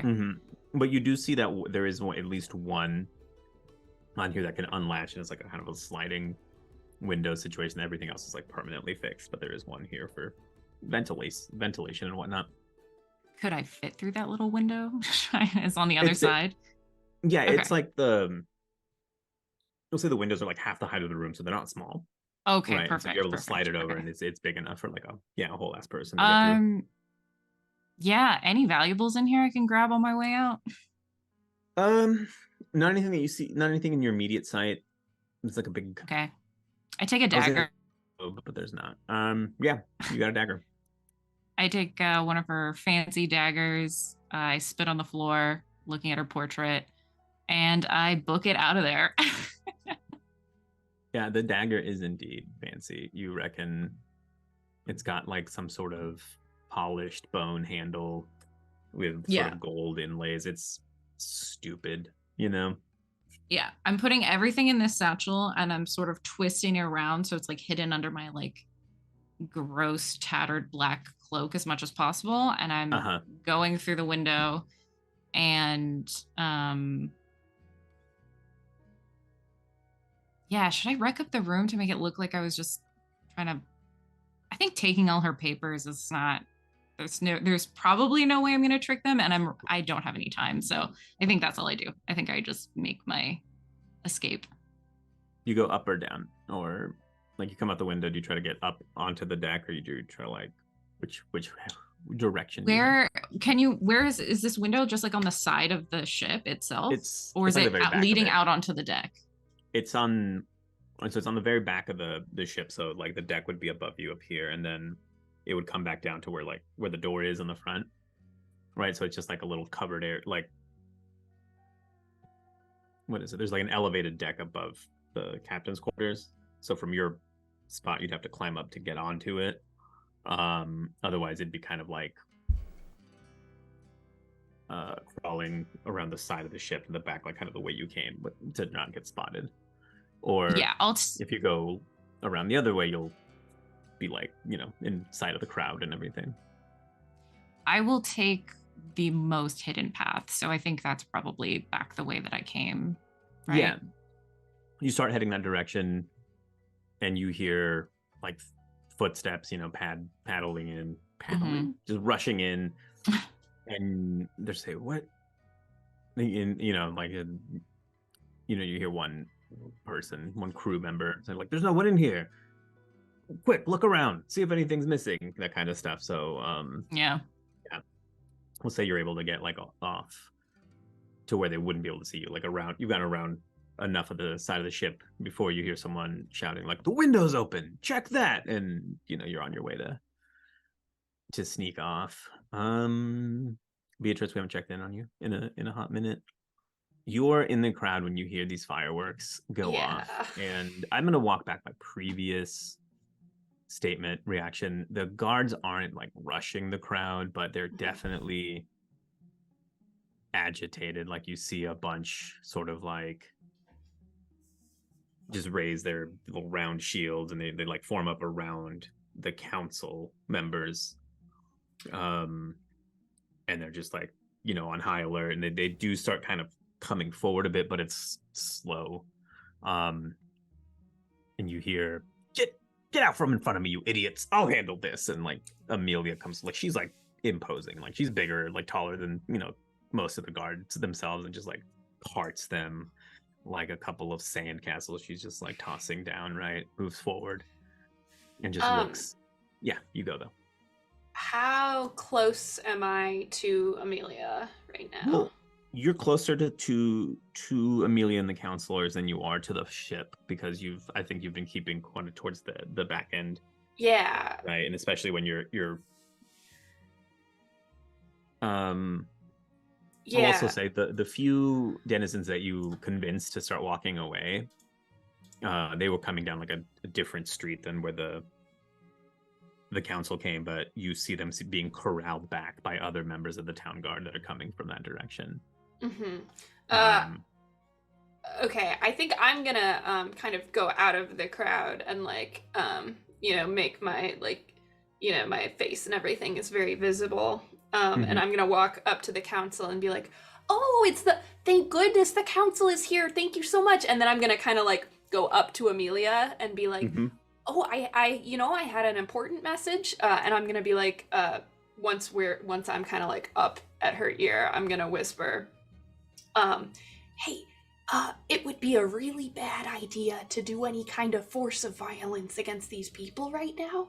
And I would kind of give her like a little bit of the lowdown, but mainly emphasizing that they don't want to lose this crowd to the Marquise right now.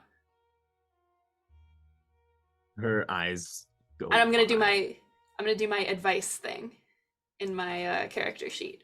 Oh please, yes. Let's talk called about good advice. Good advice. When you offer an NPC advice about a sticky situation, offer them the best advice you've got. Roll with cunning.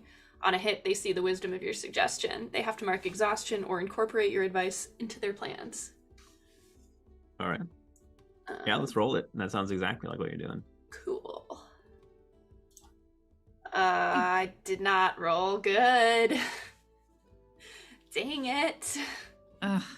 What do we... I am at a 5 right now. Is there any way I can boost this up right now? Not you. Okay. Someone No could worries, offer then. help. Someone could offer help. Everyone's but busy. Their help could only give you a +1. It's like a what? Anyway, Mark 1 exhaustion. Unless anyone's connection gives you a +2 to that, and then we can see if there's a way that you'd be able to help. But I have know. that for Rankle. Okay. Does anyone have friend with Beatrice? No, That's the one that I have. gives you +2. So let me see. I have if friend have with these marked Blitz. Blitz, do you have friend with? I think you have to be. It has to be like they have to have it. Yeah. Let's see, I've got weapons. Those are. I have family with Beatrice. When you help them fulfill their Yeah. mission, both clear exhaustion. Oh, okay. Yeah. Mm. Well, okay, yeah. So you Yeah, no worries. tried. I fail. you come up and you try this, and as you start explaining, Amelia's eyes just go wide. She goes, "The audacity!" No. You Less anger, Amelia. will not tell me how to handle my own clearing. That's not. Wait a minute. Oh. What are Beatrice? Fleetcheeks. What are you Yeah. doing in my clearing? I- What do you have to do with this? Listen, I was trying to solve a disappearance, okay, for our friend, and it turns out that the 𝙒𝙖𝙧𝙧 are incredibly involved with a very specific plot. The disappearance. We are handling the disappearances. The council has been discussing it for almost 2 weeks now. We have gotten close to proposing a plan of action. Okay, It's well under. well... If you can keep her anger focused on you, maybe that's our best bet right now. Who brought you here? Yeah, she's just like, she's grilling you. Like, all of a sudden, she's very, like, laser focused. Who brought you here? Why are you here investigating our disappearances anyway? Has someone reached out to you? Why I oughta... Well, just a personal friend, you know, we were just in the area. Listen, that's not important. The disappearances are people being recruited by the 𝙒𝙧𝙧. You have proof of this? Yes. You sure? Yes. She, with one hand, it usually takes two for most denizens, right? But with one hand, just peels off that great sword from its sheath. Like, wait, no, a banana you're pulling from the wrong end. And just points it at Carlota von Fluffington. It just says, J'accuse! Okay, but it's very okay. All right, I'm just gonna, I'm gonna just back away into the crowd at this point. Yeah. I can't do anything else. She's never been a subtle frog, right? Yeah. What I am gonna do is look for, Glenda, to see, like, if any of the people with masks maybe, like, look like her. That's an idea. But I don't really know too much about her, so it might be kind of difficult. So none of the masked individuals have, like, departed the ship. They've stayed up there. But her attention is off of you at this point. Yeah. And she says, guards, form up. The 𝙒𝙧𝙧 is up to no good, just as we suspected. Some of the other guards you've seen have started, like, inspecting some of the crates and boxes that people are taking away, and they're just confused, right? You can see there's just food. This is medicine and food. Oh my God. This is it? What are we? And, you know, they look, some are just like, the council know what they're doing. And then others are, like, not so sure. So even among their own ranks, there's, like, a bit of confusion right now. Rankle, did you beat feet? You started just, like, leaving this boat. You know, yeah, all good, Doc. Yeah, once the doctor kind of fell over, Rankle would kind of walk over, grab a couple Ned sticks out of the bag, helping himself. He's going to go ahead and pop open the soup. He's going to dunk one of the breadsticks in it and just take a bite out of it. Yeah. And then he's going to walk over to kind of hearing the commotion that's been going on with all the other guards and whatnot. Yeah. I would like to take my jar of soup, and I'm just going to chuck it into the center of the guards to try to confuse their senses. Yeah. Oh my God. No, that will do it. Let's here we go. Just to throw them off. Let's cause a little more chaos here. Oh, and sorry, let me rewind. Is this the town guards, or are we targeting the 𝙒𝙧𝙧? No, we'll target the 𝙒𝙧𝙧, the sailors, with this. Okay. Oh, thank God. Yeah, so there's like a group. Okay, so let's say there's a group searching the deck for Felix. They don't know they're searching for Felix. You know, they're searching for something. But there's also a group that has formed up back behind 𝙤𝙧𝙧 and Carlota. You know, they're sailors, dressed like sailors, but they've got some have spears, some have batons, I guess. You know, they're not, like, super armed, and you still haven't seen anyone else coming out from below's deck. So you have a couple options. Gotcha. Which ones you want to confuse? Let's confuse the ones that are closest to the raccoon. Yeah. Fuck yes, let's do this. All right. Let's get here. Well, that dice is gone. Someone roll well, please. We need a break. We need a break here. We need a break. We're due some luck. That is going to be. Oh, those are both 6s. That's going to be a 13. Woo! Hell Doggy. yeah. So let's see. Confused senses on 10 plus. They have to take some time to get their bearings and restore their senses before they can act clearly again. So taking this fucking rancid ass soup that he has just been sipping on, he just takes it, chucks it into the middle of this crowd, makes sure it shatters right at the feet, and just that stench of rotting meat and fat and whatever else has been congealing in this mason jar just fills the air. Mm-hmm. It 100% does. So you throw it, right? And like you said, it just crashes, and this sort of like greenish mud brown sort of cloud begins to emerge, and it, for like a second, Rankle, you swear that it just takes on the form of a mouse skull, in like the smoke, or the just the, you know, whatever it is that's coming up, the vapors. You see it laugh before it just explodes out in every direction, and just every guard, 𝙒𝙧𝙧, you know, the raccoon, even Carlota herself, are in the blast radius, and you just begin seeing they're coughing, tears are streaming down their faces. Most of them have, the ones that haven't dropped their weapons, are sort of like leaning on their spears and using them for support to stay up, and they're all definitely, you know, taking some like I said, they're taking some time to get their bearings. Some are crying. There's, you know, there's tears. One is shouting in agony. He's like, "What is that? What is this horrible?" You know, like someone's like, "I've been a soldier 30 years and I've never smelled anything like this. Not even on the worst battlefield."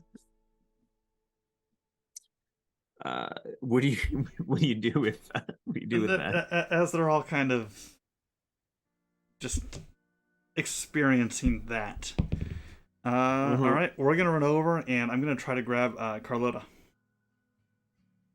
Oh goodness! And just pull her away from these guards.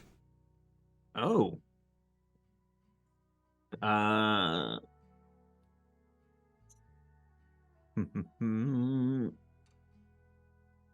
Let me see. I'm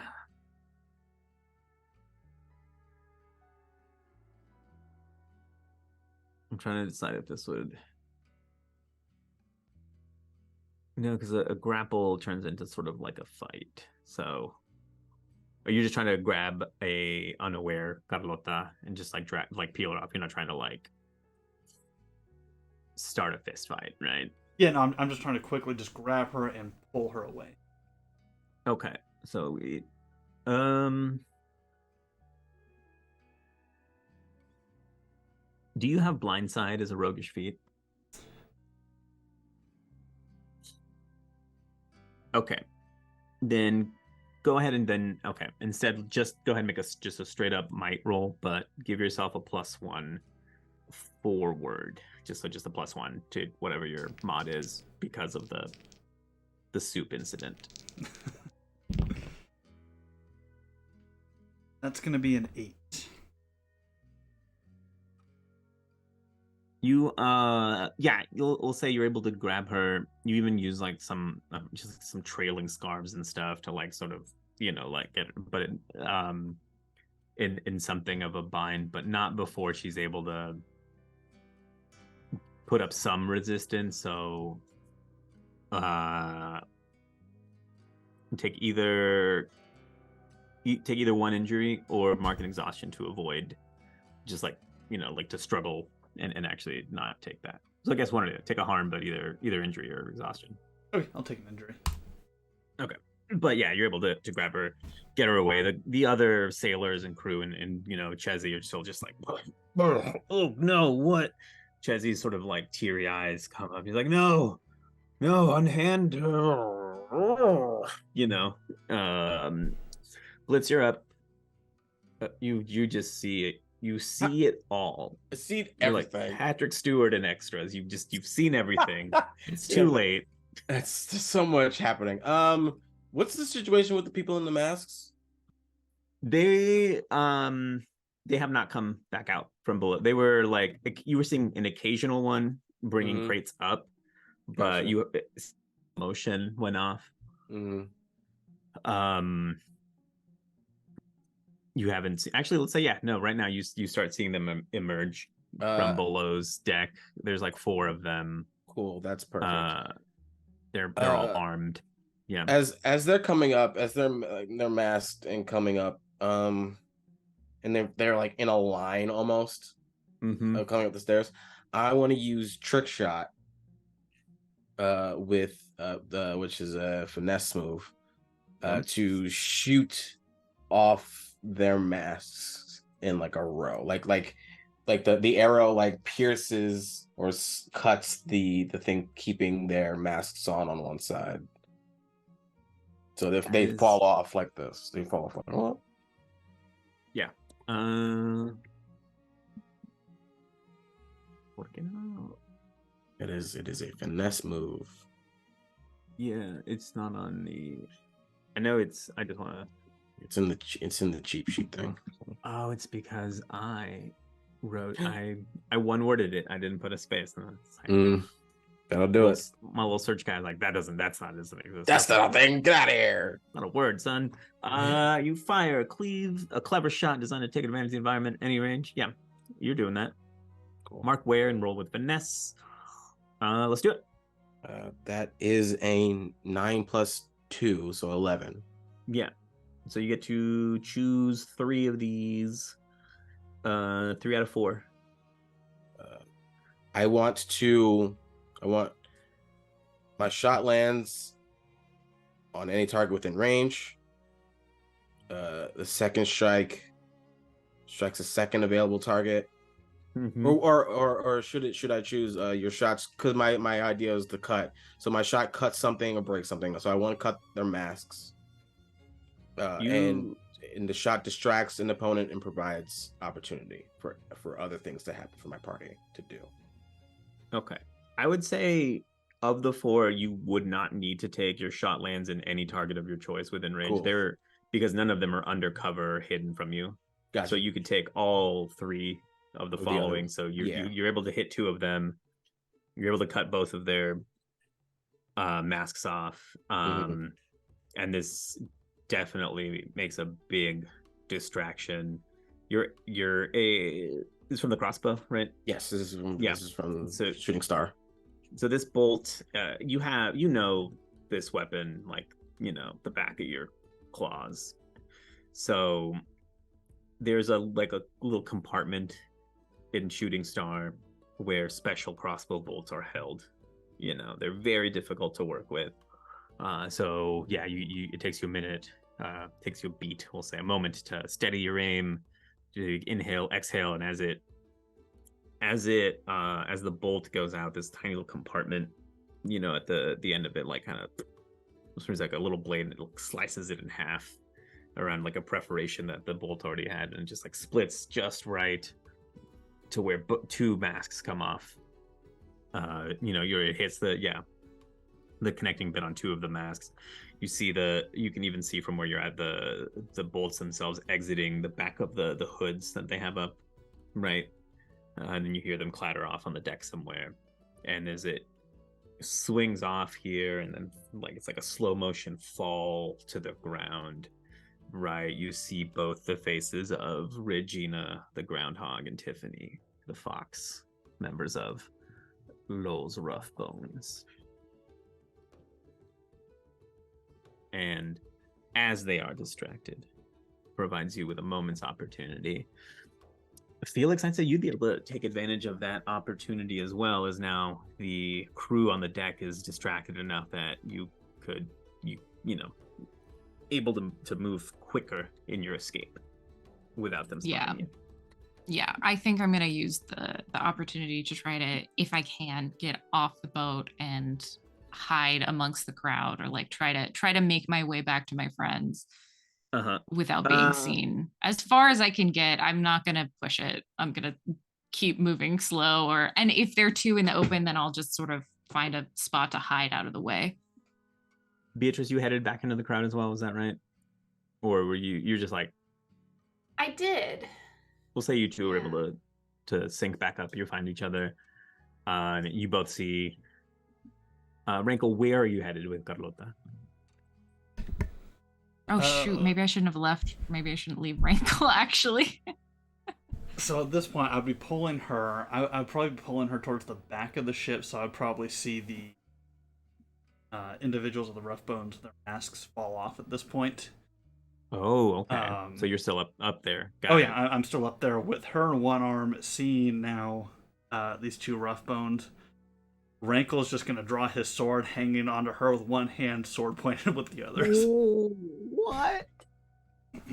Okay, Felix doesn't leave if he has any idea that's happening. Rankle's not fucking around. Rankle's out for blood tonight. Okay. No, yeah. So you're able to do that with most of the crew that's down on the docks, distracted and everything. Felix, do you appear? Or do you observe? If I see that Rankle is doing that, are you next to Regina? Are you moving towards Regina and Tiffany? Oh, yeah, are you within striking distance? Hand and sword out, moving towards the two of them. This is so tense. So I'll say, Felix, as you see the mask, you see the mask come off. As that's happening, you see Rankle coming back up the gangplank, with Carlota dragging her aboard, and then in the direction of those. Blitz, from your perch, you can see everything that's happening. You see your shot succeed. You see who is behind the masks. Another two other figures remain with their, masked up, but cool. I recognize Tiffany, and I see Rankle moving towards Tiffany. I'm going to sneak up behind Tiffany and pull my dagger to her throat and use my reveal myself +3 roll. Okay. Because if I was trying to just get out of here quietly with evidence, but I'm not going to leave Rankle alone with these three.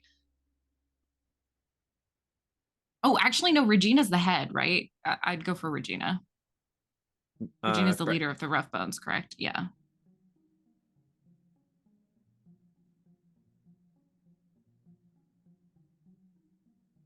Ooh. I die. Okay, so you're not explicitly attacking her, but you are just trying to subdue. Is that right? I think so. I might have to attack her to use my +3. I don't know. Right. Yeah. So you would. I'm trying to bend this a bit. So let's say instead of, I like where this is going a lot. So instead of a roll to straight out attack, we'll say make another sneak roll. Okay. So like that you're able to, and then give it that +3. So instead of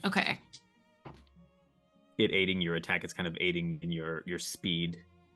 Right. So, like the move catch makes her by surprise. Yeah, the move makes you move slowly. So we'll say, like, if you want to speed things up and like just rush in and grab her, let's use that. I finally rolled well. I got a 10 +3 that's 16.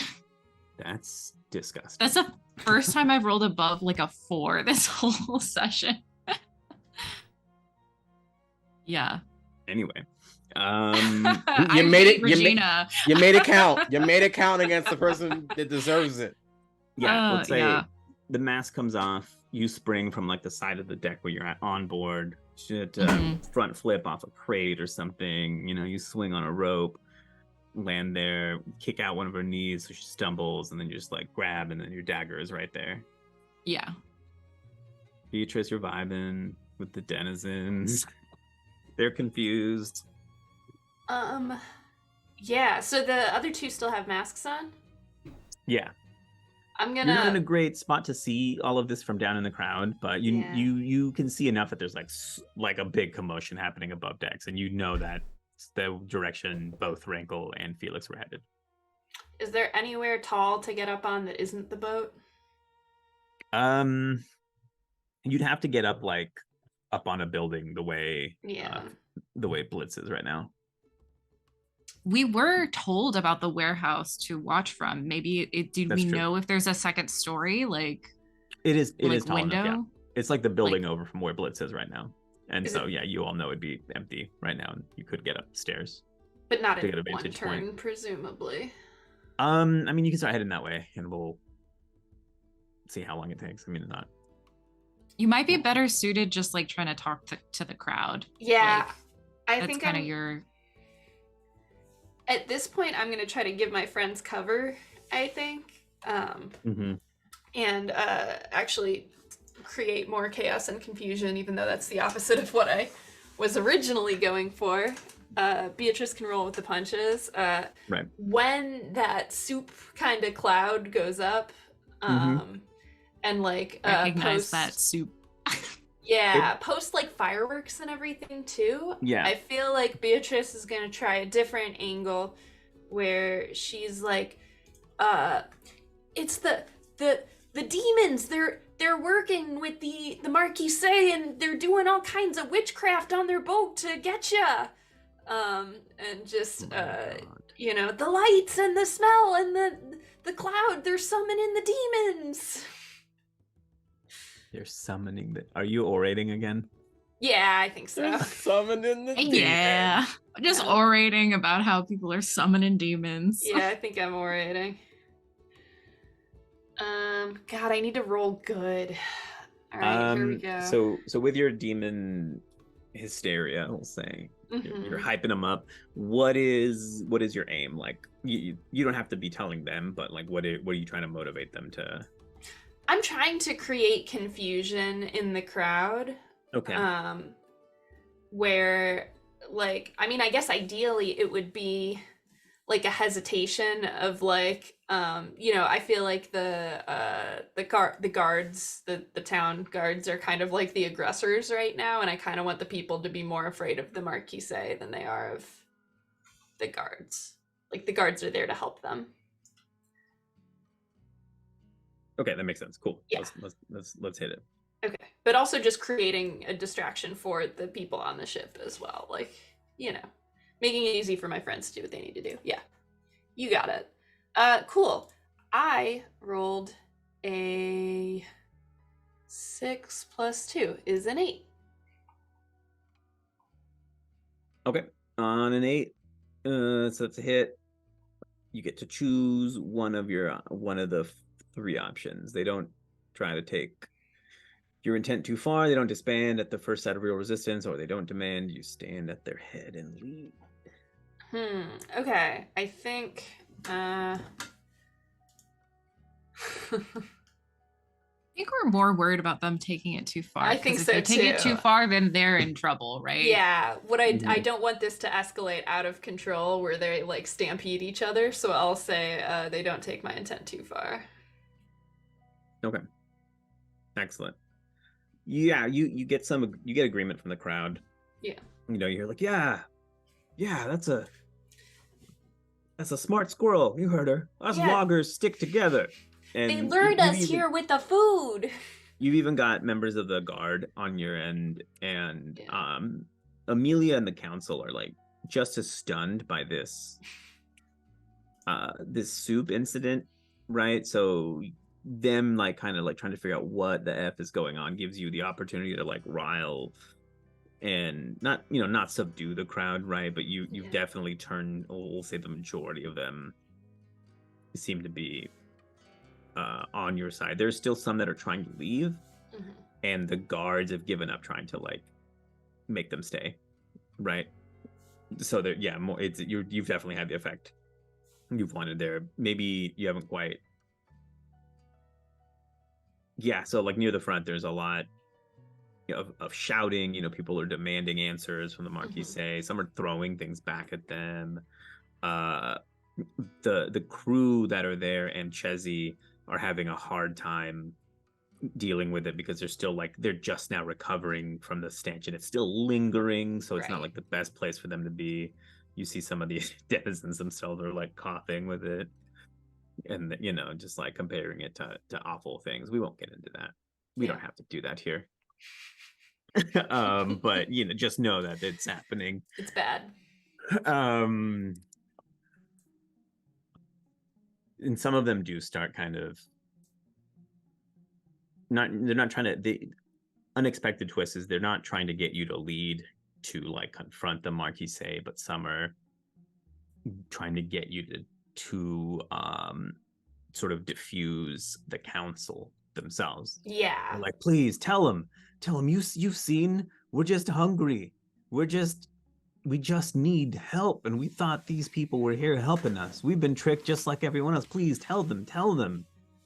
Yeah, I would kind of stand towards the guards and be like, these citizens have been tricked by the 𝙒𝙧𝙧𝙨.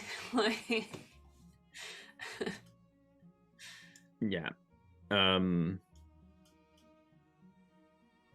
Yeah, Amelia and the other council, like they huddle for a sec. You hear like swift croaking back and forth between them until they it's just like it's like when the tree dudes in Lord of the Rings talk, you know, they're making their little tree noises. It's just like quick but then Amelia immediately lets out like another one of these like everyone listen up croaks, you know, and just addresses the denizens. He's like, my friends, you have all suffered enough from the 𝙒𝙧𝙧𝙨's trickery. Please return to your homes, and we'll make sure the rest of the provisions that they had are distributed among the people as was intended. We'll get to the bottom of this for you. Please trust in the council. Trust in your clearing. And, you know, totally uses the opportunity to swing things back her way. Denizens just start filing out, returning home, but her and her town guard then approach the ship as well. Back above, back on the deck on the ship. Blitz, will say you still have that opportunity, right, that you created with the distraction. Do you move in at all, or you stay in your spot? Knowing that she's there, knowing it's her. There's no way. Like as patient, there's patience, and then there's no way. Rankle decided we weren't going patient, so yeah, fucking went decision made. As soon as, like, even before that, as soon as that mask came off and he saw that familiar face, that smug ass look of Regina's, he puts the crossbow on his back, takes the spear into his bottom talons, and just takes off into the sky. And doesn't do what he did before, and like to take them out because Felix is right there, but just lands in front of Regina and points the spear head right up to their face. Yeah. So yeah, Rankle, you've got Carlota. She's subdued. We'll say, like, she's like not 100% unconscious, but you were able to like get a conk to the side of her head with your like sword butt or something, right? So she's sort of like not in the best place. Regina is still fully lucid, in control of her senses and whatnot. And says, well, it's the sun. I see you found Larry. I dig my knife a little bit into her neck, and I'm like, I don't know if you should be talking to him. Okay, maybe I talk to you then. Oh, maybe you don't do any talking at all. Maybe you shut up. I have one and we get the question council for you. over here. And then Felix will call out to Amelia. Because I'm assuming people, at least the rough bones, are like known criminals, right? Like They murderers, they've got bounties in more than one clearing right? around Midwater, you could say. So my play as Felix is like, we can't really do anything to the Marquise like in an official capacity because technically they were just handing out goods, but these people are wanted. So gonna try to shout Amelia over.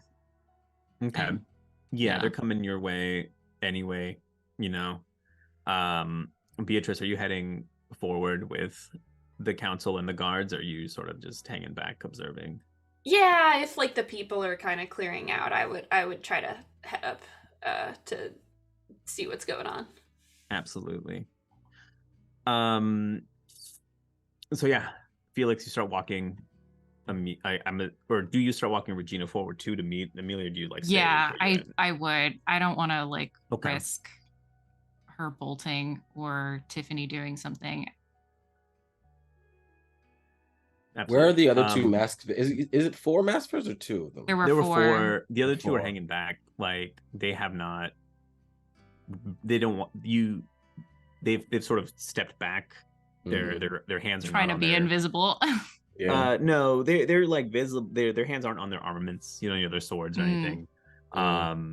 They're just trying to not act so that they don't get Regina. You know what I mean? Like they're like there, but they haven't said a word. The masks have not come off. Yeah. Anything like that. I think Tiffany is there too. I think knowing Felix has Regina.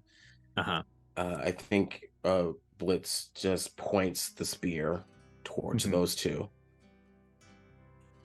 And Tiffany. Yeah, and just pulls just on the 2 with masks still on. Gotcha. And he just masks off now. Yeah, they do. You see, one is a wolf. Let's see. The other, what's an animal we haven't used in a while? Fuck it. And a mouse. The mouse are common around wherever they came from. Unknown to you. They don't look familiar. The mouse has sort of like a big scar down the cheek, you know. Has stubble somehow. And but yeah, they just look like, you know, if anything, they're just new members of the Rough Bones you haven't encountered before. So everyone's up here, everyone's tense. Tiffany's gone. You don't see her. In this shuffle, she's just, and Regina, Felix, she sort of says, she's like, I'll shut up, I swear, but I have to ask you one question. What about the bear? And as she says that, you hear this crash from beneath you, and the whole deck sort of rumbles. You kind of start losing your grip on her. Rankle, the same with Carlota, and you hear this deafening roar, and just you see like from your position on the deck, you just see like wood and splinters like kind of explode out onto the dock and land everywhere. A shout comes up from the guard and the council, terrified, and then you hear this just like guttural roar just come out from ahead of the, you know, from the docks below. And you who's still Beatrice, you would be able to see this. The ship would obscure it from the others, but as the remaining denizens start, you know, that were still kind of lingering a little bit, they're not very close, you know, they're further off. You're closer to it than they are. You're sort of between the bear and the council. You see this just enormous mechanical clockworky looking beast, steam coming out of the eyes, out of the ears. The mouth opens and you see like a lit flame in there, and it's sort of like menacing, you know, like start making big stomping steps towards the council. And then we are going to stop for the evening. What about the bear, Regina? Dang. Wow. What about it? Probably. We Oh my love god. clockwork bears. We love them. Everyone let that sink in. Thank you so much. No. I I won't actually. Actually, I would like to not. Thank you so much, everyone, for joining us this evening. We have been Midnight in the Marshes, a root actual play right here and only here on the initiative order. I have been Miguel, the GM. I have been had the honor of taking these players through our adventure. We'll be back in 2 weeks for our conclusion, so please tune in. Until then, you can find me around the internet, wherever social medias are sold, at Miguel_Clásico. I've got the bird app that's syncing. I'm on the Blue Sky, the Hive, the Threads. I don't know how many things I'm on anymore, but I don't update any of them. So follow at your own risk. I don't have anything else coming up after this, so stream-wise, so, you know, just bye forever, I guess. I'm sorry. No, but I'm sure, you know, something will come up. So let's go ahead, give our outros. Players, please, you know, tell everyone at home what you do, where they can find you, what cool things you're up to, because I know you're all awesome and you've got those going. So reverse order. No, just kidding, because we want Nate to finish with the channel sign off. Same order we did with our intros. Christian, kick us off. Hi, everybody. Hey, my name is Christian, aka Fluffy Goomba, on every social. You can also find me here, mostly on Tik, but you can also find me here on the Twitch. Several days, several games, several wonderful people. You can also find me on Thursdays on Roll for Dylan. That's ROLL, the number 4, DYLAN, for Vampire the Masquerades, Darkness Over New Orleans. And of course, you can always find me on Sundays, 8 p.m. EST, for Total Party Kisses, Tragic Theologian, Greek Myth Inspired 5e campaign. Many other projects down the pipeline. Please check all the socials, MySpace, farmersonly.com, Jimmy Crackhorn, and I don't care, for all of the updates for my projects and such and so forth. I have been Blitz, Lombardi, the Prince of Patience, and I can't wait. Goddamn 2 weeks, holy shit.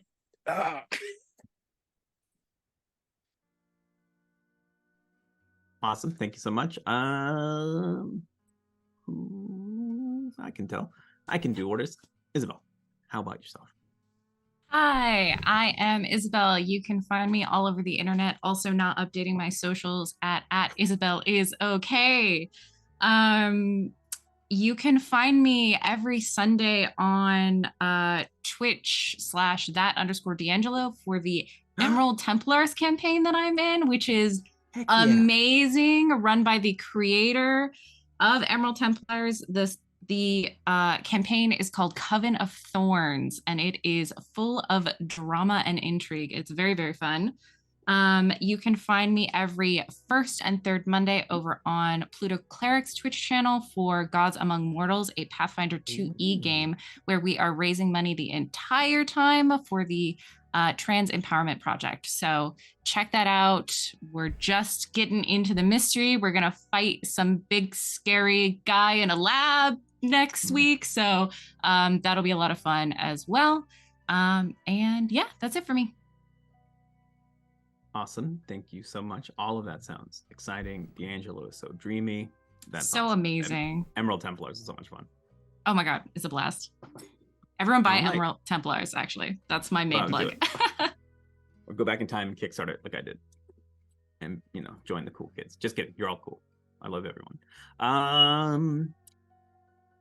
Sabina, tell us about you. What wonderful things are you doing? I am on a actual play Fate Core podcast called Two Monsters Rolling Dice. It comes out every Wednesday. It is set in a neat, supernatural, Old West style, low fantasy setting. And it is in the style of an old time, kind of like audio drama. So check it out. It's pretty cool. I'm a big fan. And you can find me on socials. Also, maybe not updating right now. Did just everybody do this? At Alfalfa Centauri. I think we all need a collective breath away from the social media right now. Oof. Also, I see we've been rated by Stella Luna. Hey. So hello. Thanks for the raid. You have caught the very end of our actual play, but you should check it out because it was really fun. Yeah, and these are really good outros. So, you're welcome. Nate, take us home. Sure, I would love to. Hi, everybody. I am Nate. You can find me mainly on Instagram, not updating anything either. NRide93. I get into spurs, I'll post shit, and then I'll stop for 6 months, and I'll go back to posting a couple things here and there. That's the life. And yes, hello, Stella Luna. Thank you so much for the raid. Super, super appreciate you. Hope you had a fantastic stream. Anyway, as for myself, kind of been taking a small break from streaming for July. This is kind of my only project going on. Next month in August, we will be returning with 𝙒𝙪𝙧𝙠𝙨, our long ongoing campaign here on the Initiative Order, which will be returning on one of the Sundays, not sure when. Just keep an eye on the socials for that. It will be back. And coming up in September, the channel as a whole, we're going to be coming back strong with a lot of new projects upcoming. New streams, new community ideas, maybe some more various gaming nights outside of TTRPGs, all kinds of different hangouts. If you're interested in hanging out with us, please jump in our Discord. We want to meet all of you. We want to play games with all of you. We run free-to-play community games every month, so if you see a TTRPG that you haven't played before, chances are somebody on our Discord knows how to run it and wants to run it. So come hang out with us, come meet some amazing people. We also play video games together, Magic the Gathering together, all kinds of cool stuff. Please, please, please come hang out with us. Aside from that, next Friday we have a couple next Friday and Saturday, a couple streams coming up. However, Friday night will be our Cyberpunk one-shot, continuing our Tales of the Red miniseries, being run by the incredible Nate Bushman. And for that game, we are going to be raising funds for the Entertainment Community Fund to help all those who are on strike currently. We've got a small goal of $250, so if you can stop by, donate, please do. There'll be a Tiltify link and stuff going around for that chat, and posting all that here in the very near future. I think that's everything, maybe. If not, fire me, y'all. We're here. It's the end of the night. Thank you so much for joining us, everybody. Have a fantastic night. See you in the next one.